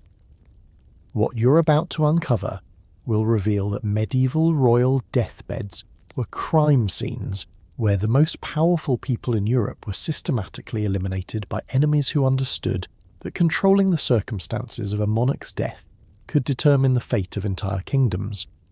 The ornate deathbed before you tells a story that would horrify modern forensic investigators. Every element of this scene has been carefully arranged to conceal evidence of murder while creating the appearance of peaceful royal passing. The silk pillows contain hidden compartments where poison-soaked cloths were concealed until the final moments. The golden goblet beside the bed shows traces of substances that were designed to accelerate death while mimicking natural illness. And even the religious artifacts surrounding the dying monarch served double duty as delivery systems for lethal compounds. Medieval royal deaths were rarely spontaneous events. They were political operations that required months of planning, teams of conspirators, and sophisticated knowledge of poisons, anatomy, and court protocols. You examine the evidence of what contemporary documents call death engineering, the systematic science of eliminating royal targets through methods that would appear to be divine judgment, natural illness, or accidental misfortune rather than deliberate assassination. The poison delivery systems used in royal deathbed murders were masterworks of medieval chemistry and engineering. Palace records document the existence of specialized artisans who created elaborate mechanisms for administering lethal substances through apparently innocent objects. The royal crown itself could be lined with compounds that would slowly poison the wearer through skin contact, while royal rings contained tiny needles that would inject toxins when the monarch performed routine gestures like blessing courtiers or signing documents. Court physicians played crucial roles in royal death conspiracies, using their medical authority to disguise murder as treatment and to provide official explanations for suspicious deaths that would satisfy both the general public and potential investigators. Medieval medical knowledge was limited enough that almost any death could be attributed to imbalanced humours or divine punishment without raising questions that might expose assassination plots. You discover evidence of what medieval sources describe as succession poisoning, elaborate plots designed not just to eliminate current monarchs, but to ensure that their deaths would occur under circumstances that would benefit specific heirs or political factions. These operations involved precise timing that coordinated royal deaths with political events, military campaigns, or diplomatic negotiations to maximize their strategic impact. The international implications of royal death conspiracies created networks of assassination specialists who operated across national boundaries, selling their services to rival kingdoms and competing political factions. Some poisoners developed such sophisticated reputations that they could command fees equivalent to entire military campaigns, and their success in eliminating royal targets could shift the balance of power across continents.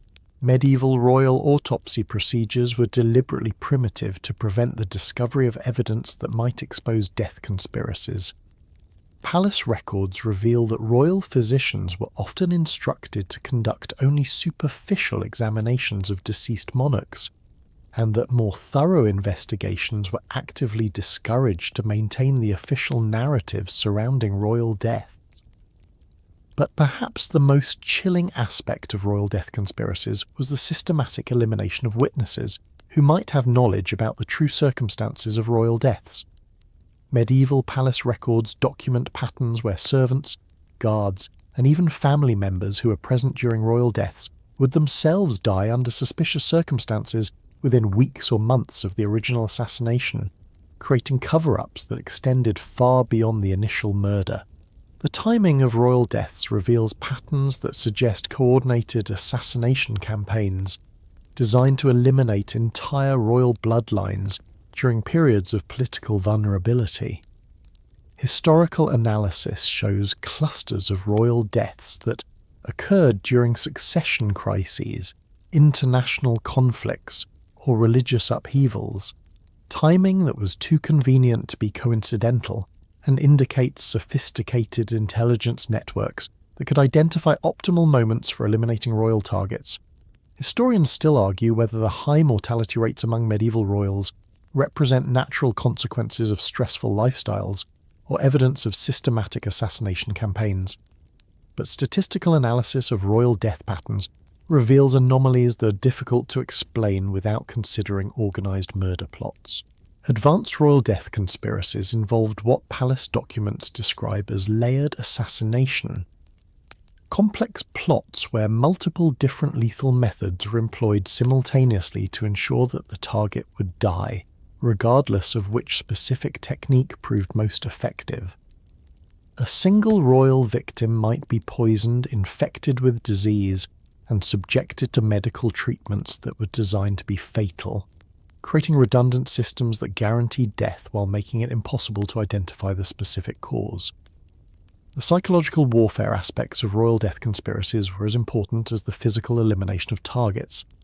Public executions of suspected royal poisoners, whether guilty or innocent, served to demonstrate royal power while simultaneously concealing the real assassination networks that remained active and undetected within palace staffs.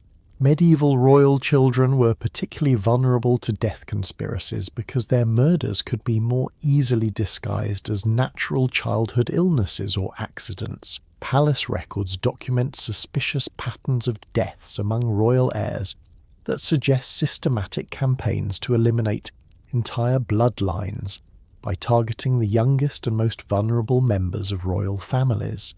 The economic motivations behind royal death conspiracies created markets where assassination contracts could be bought and sold like commodities. Wealthy merchants, foreign governments, and competing noble families would invest in royal death plots as political speculation, betting that the elimination of specific monarchs would create opportunities for profitable political changes. Perhaps most disturbing was the practice of legacy poisoning. Assassination techniques designed to kill royal victims slowly enough that they could complete important political actions before dying, allowing conspirators to manipulate dying monarchs into making decisions that would benefit their murderers. These operations required intimate knowledge of poison effects and could extend over months or even years of gradual assassination. The religious cover-ups surrounding royal death conspiracies involved church authorities who would provide divine explanations for suspicious deaths, conduct funeral services that emphasized natural causes, and sometimes even declare murdered monarchs to be martyrs or saints to prevent investigations that might expose assassination plots.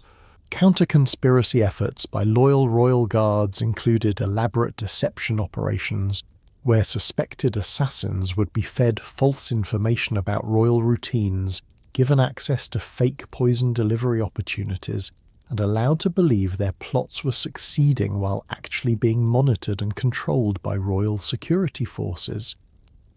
As you examine the final piece of evidence, a collection of natural death medical reports that contain carefully coded references to assassination methods, you realize that medieval royal deathbeds were theatres where some of history's most sophisticated murder plots played out under the guise of divine will and natural mortality. You enter the hushed sanctity of the royal treasure chamber adjacent to the bedchamber, where the flickering light of consecrated candles illuminates a collection of sacred relics, cursed artifacts, and mystical objects so powerful and dangerous that medieval monarchs risked their souls just by sleeping in their presence. What you're about to discover will reveal that royal bedrooms were repositories for some of history's most mysterious and terrifying objects, items that could allegedly grant divine power, curse entire bloodlines, or bridge the gap between the earthly realm and supernatural forces that no mortal should dare to contact. The ornate reliquary, positioned closest to the royal bed, contains what medieval sources claim is a fragment of the true cross, but the elaborate protective measures surrounding it suggest something far more dangerous than simple holy wood. The container itself is constructed from 7 different blessed metals and sealed with locks that require keys blessed by different religious authorities, indicating that this relic possesses power so volatile that even accidental contact could have catastrophic consequences for anyone unprepared to handle its divine energy. Medieval royal relic collections represented more than religious devotion. They were arsenals of supernatural weapons that monarchs believed could influence everything from military battles to diplomatic negotiations. you examine artifacts that were allegedly used by biblical figures, saints, and ancient rulers, each item carefully positioned within the royal sleeping area to provide maximum spiritual protection while remaining close enough for emergency use during supernatural crises. The most intriguing objects in the royal collection are those with darker histories, cursed items that previous owners had died attempting to destroy, artifacts stolen from rival royal families along with the supernatural consequences of their theft, and mysterious objects whose origins were so ancient that their original purposes had been forgotten while their dangerous reputations remained intact. Palace inventories document the existence of what medieval sources called proximity artifacts, sacred objects that were believed to provide benefits simply by being near sleeping monarchs. These items required constant maintenance by specialized priests who would monitor them for signs of spiritual decay, perform renewal rituals to maintain their power, and occasionally remove objects that had become corrupted or dangerous through prolonged exposure to royal dreams and unconscious emanations. You discover evidence of what contemporary documents describe as relic warfare. Diplomatic and military conflicts fought over possession of specific sacred artifacts that were believed to guarantee victory, divine protection, or supernatural authority to their owners. Some medieval wars were motivated more by desires to capture enemy relics than by territorial or political ambitions. The authentication systems used to verify royal relics reveal sophisticated understanding of what we might recognize as early forensic science. Medieval relic experts developed techniques for testing the age, origin, and spiritual authenticity of sacred objects, though their methods were often based on supernatural beliefs rather than scientific principles. Some authentication procedures involved exposing suspected forgeries to genuine holy objects to see if they would react, while others required testing potential relics on condemned criminals to observe their spiritual effects. Medieval royal bedchambers also contained what palace records describe as negative relics, cursed or evil objects that were kept under strict containment to prevent their malevolent influence from affecting the royal family. These items were usually inherited from defeated enemies, discovered in conquered territories, or acquired through diplomatic exchanges that included supernatural as well as political components. But perhaps the most dangerous artifacts in royal collections were those that allegedly provided direct communication with divine or supernatural entities. Medieval monarchs possessed objects that were supposed to allow conversations with deceased predecessors, divine beings or otherworldly advisors, communications that could provide crucial political intelligence, but also risked exposing royal souls to spiritual corruption or possession. The seasonal rotation of royal relics created elaborate calendar systems that determined which artifacts would be positioned near the royal bed during different times of the year. Medieval court astrologers and religious advisors collaborated to create schedules that would maximize the beneficial effects of various relics while minimizing potential conflicts between objects whose spiritual energies might be incompatible.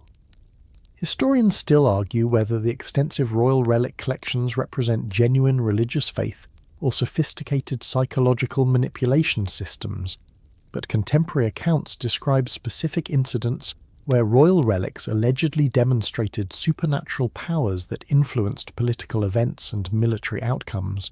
Advanced royal relic management involved what medieval sources describe as spiritual maintenance, elaborate procedures for keeping sacred objects in optimal condition while preventing them from becoming corrupted.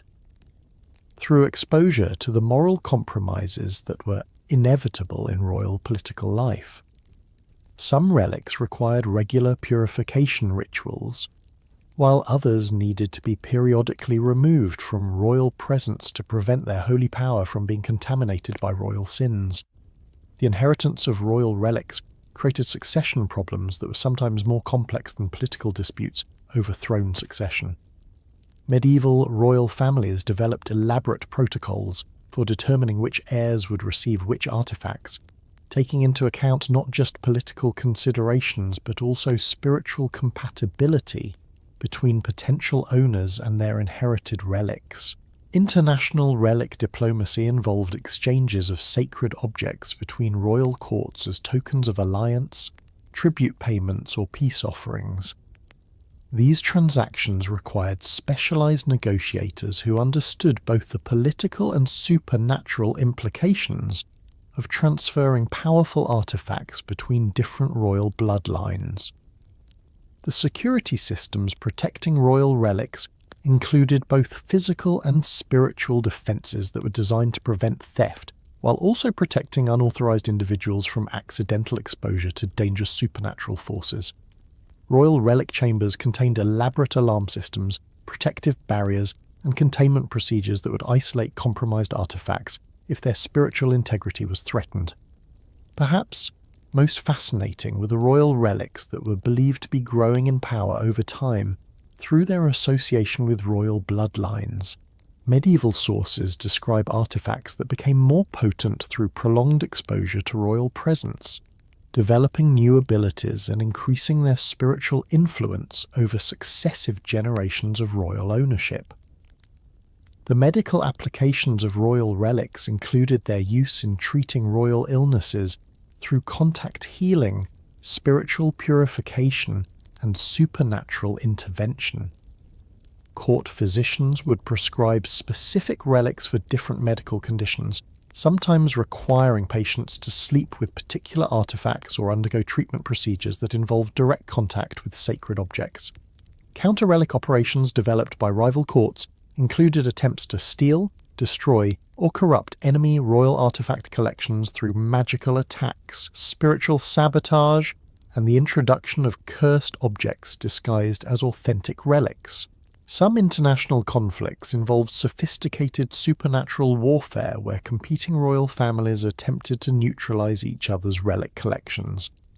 The psychological effects of living surrounded by allegedly powerful supernatural artifacts created unique mental stresses for medieval royals who believed that their every action was being observed and judged by the spiritual forces contained within their relic collections.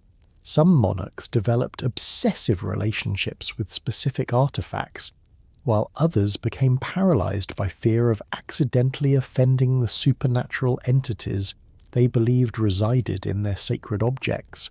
As you examine the final artifact, an ornate box that allegedly contains air breathed by a saint but whose elaborate containment system suggests something far more dangerous, you realize that medieval royal bedchambers were more than sleeping quarters.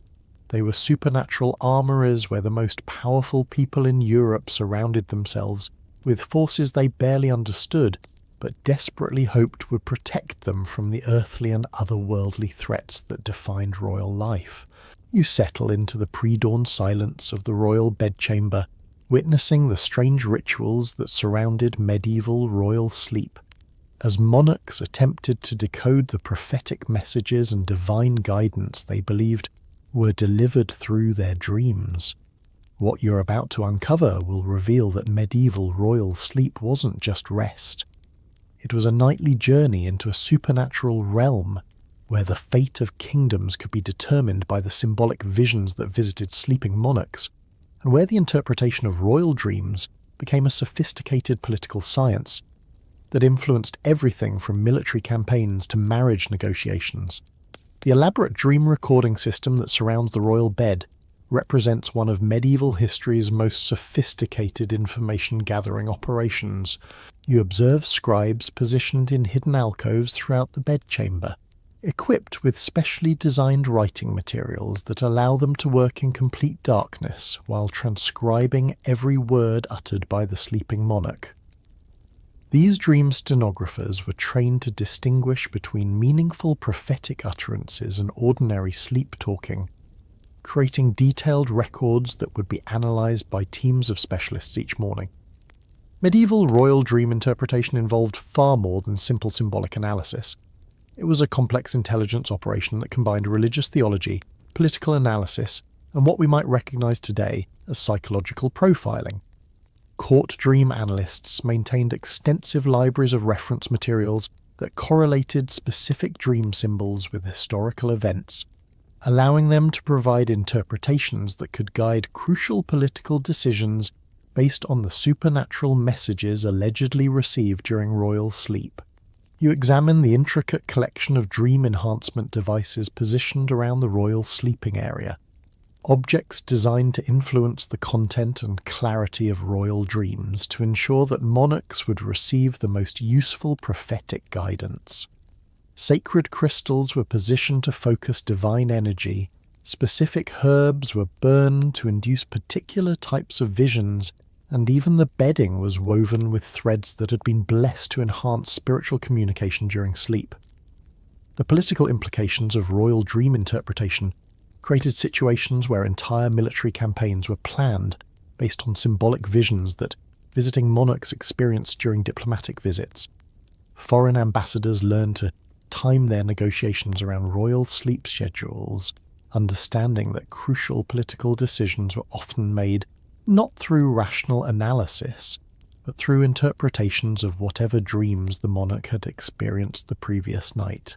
Palace records document the existence of what medieval sources called dream spies, individuals who are trained to influence royal dreams through subtle psychological manipulation, carefully timed sounds or scents, and even physical interventions that could guide sleeping monarchs toward experiencing specific types of visions that would benefit particular political factions. But perhaps the most fascinating aspect of royal dream politics was the development of prophetic authentication, elaborate procedures for verifying whether royal dreams represented genuine divine communication or merely psychological phenomena. Court theologians developed tests that involved comparing dream content with historical patterns, checking for consistency with established religious doctrine, and sometimes even staging events to see if dream prophecies would come true as predicted. Medieval royal children were trained from early ages to remember and report their dreams with extraordinary detail, understanding that their nighttime visions might contain crucial information about their future reigns, potential threats to the royal family, or divine guidance about political decisions they would need to make as adults. Royal nurseries contained dream recording equipment that was scaled down for children, creating archives of prophetic visions that spanned entire royal bloodlines. The seasonal patterns of royal dreams were carefully tracked by court analysts who discovered that monarchs tended to experience different types of prophetic visions during various times of the year. Spring dreams allegedly focused on fertility and growth. Summer visions dealt with military campaigns and conquest. Autumn dreams provided guidance about harvest and economic policy, while winter dreams often contained warnings about death, disease, and political upheaval. Historians still argue whether the extensive documentation of royal dreams represents genuine religious experiences or elaborate psychological manipulation systems, but the detailed records suggest that dream interpretation played a significant role in actual political decision-making throughout medieval Europe. Advanced royal dream analysis involved what contemporary documents describe as collective interpretation, collaborative efforts where teams of specialists would analyze the same royal dream from different perspectives to provide comprehensive guidance about its political and spiritual implications.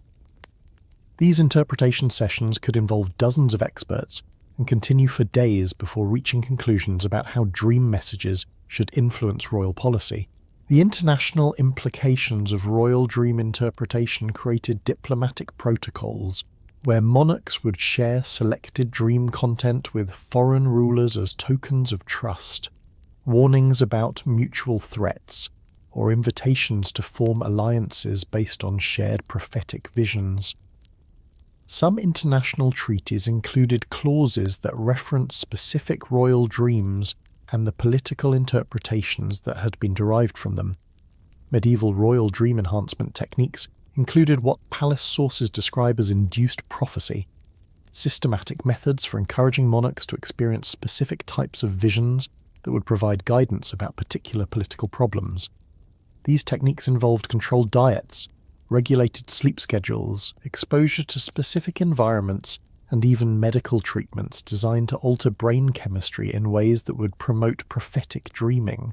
The inheritance of royal dream interpretation created dynasties of court analysts whose families specialized in understanding the particular dream patterns and symbolic languages associated with specific royal bloodlines. These hereditary dream interpreters developed intimate knowledge of royal psychology that allowed them to provide increasingly sophisticated analysis of monarchs' nighttime visions. Perhaps most intriguingly, some royal courts developed what medieval sources describe as dream verification systems, elaborate procedures for testing whether royal prophetic visions were accurate by staging controlled events that would allow dream predictions to be fulfilled or disproven under observable conditions. The medical understanding of royal dreams included theories about how different types of illness, stress, or spiritual conditions could influence the quality and content of prophetic visions. Court physicians would prescribe specific treatments designed to improve royal dream clarity, increase the frequency of prophetic experiences, or eliminate nightmares that were believed to represent spiritual attacks rather than natural psychological phenomena. Counter-dream operations developed by rival courts included attempts to disrupt enemy royal sleep through magical attacks, psychological manipulation, and even the introduction of substances designed to prevent clear prophetic dreaming. Some international conflicts involved sophisticated spiritual warfare, where competing royal families attempted to interfere with each other's divine communication systems. The religious implications of royal dream interpretation created theological debates about the relationship between divine revelation and political authority. Medieval church leaders argued about whether royal dreams represented direct communication from God, or potentially dangerous communications from less divine sources that might mislead monarchs into making ungodly political decisions. As you witness the final scene of royal dream interpretation, court analysts frantically transcribing and debating the meaning of a monarch's pre-dawn utterances, while political decisions that will affect thousands of lives hang in the balance. You realize that medieval royal sleep was far more than personal rest. It was a nightly consultation with supernatural forces that shaped the course of European history through the mysterious language of dreams.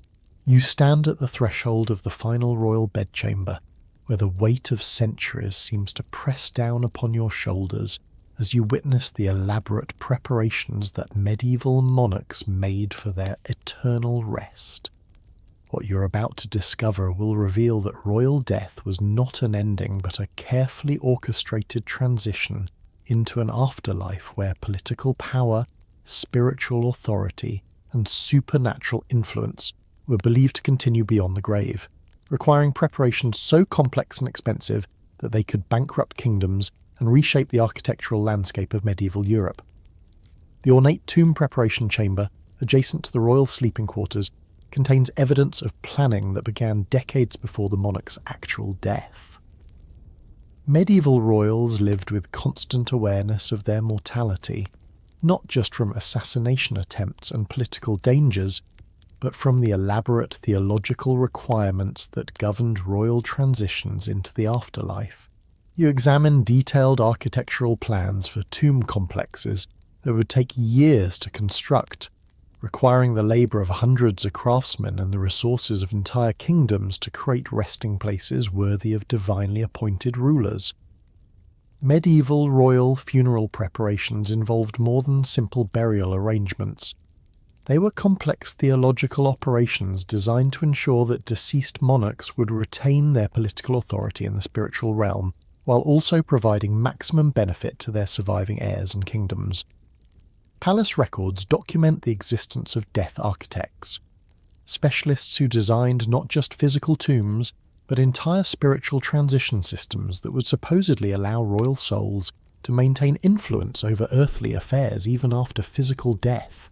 You discover the elaborate embalming systems that were developed specifically for royal corpses, involving techniques that went far beyond simple preservation to include spiritual enhancements designed to prepare royal bodies for resurrection, divine judgment, and eternal rule in heavenly kingdoms.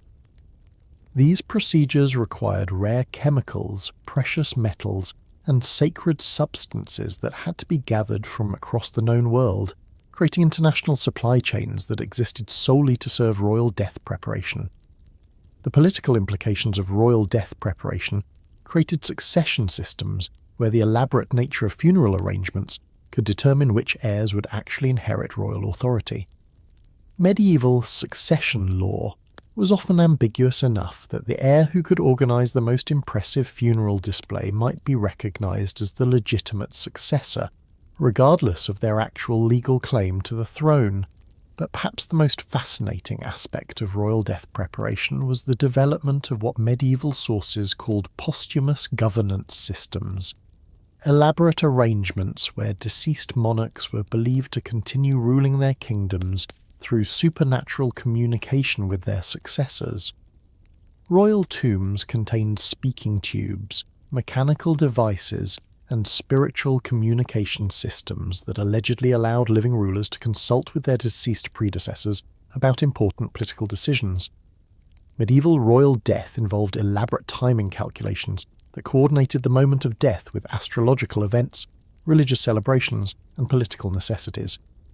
Some monarchs spent their final years planning the exact circumstances of their deaths to ensure maximum spiritual and political benefit, while others were kept alive through dangerous medical interventions until astronomically favourable death timing could be achieved. The international implications of royal death created diplomatic protocols where the funeral arrangements of foreign monarchs could influence military campaigns, trade relationships, and marriage negotiations. Some wars were postponed or accelerated based on royal death schedules, while others were fought primarily to capture the bodies of deceased enemy rulers whose spiritual power was believed to be transferable through proper burial arrangements. Advanced royal death preparation included what palace documents describe as spiritual insurance systems, elaborate arrangements designed to protect royal souls from damnation, purgatory, or other posthumous punishments that might result from the moral compromises required by political leadership. These systems involved massive charitable donations, construction of religious institutions, and sometimes even the foundation of entire monastic communities whose sole purpose was to pray for royal souls throughout eternity. The economic impact of royal death preparation could devastate kingdoms that spent enormous resources on funeral arrangements while neglecting practical governance needs. Some medieval kingdoms never recovered from the financial burdens created by elaborate royal death preparations, leading to political instability, foreign conquest, or economic collapse that affected entire populations for generations. Medieval royal tomb design incorporated security features that were designed to protect royal remains from both physical disturbance and spiritual attack.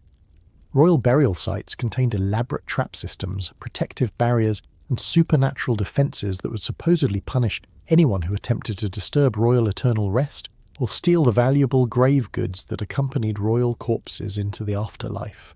The inheritance of royal death preparation created complex legal systems where the responsibilities and privileges associated with caring for deceased monarchs could be passed down through generations of specialized families.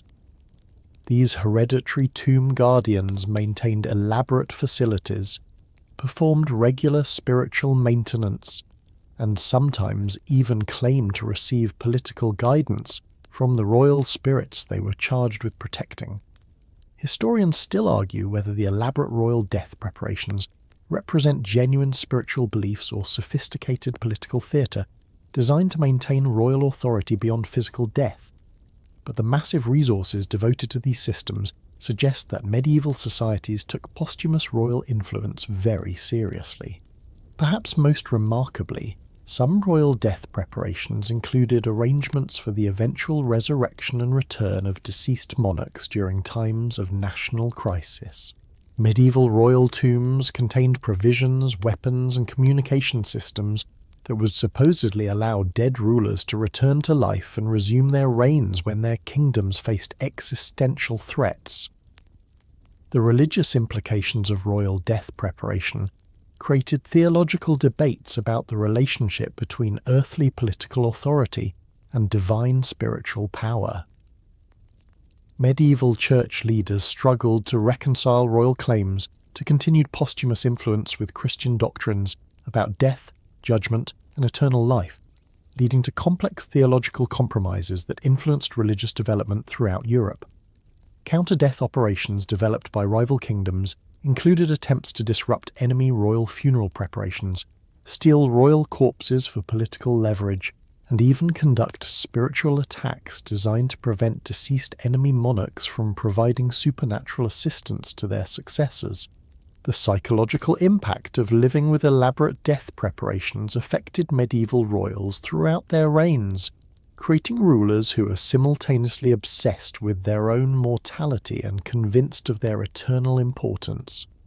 This combination of death anxiety and megalomaniacal confidence influenced political decisions that shaped the development of medieval European civilization.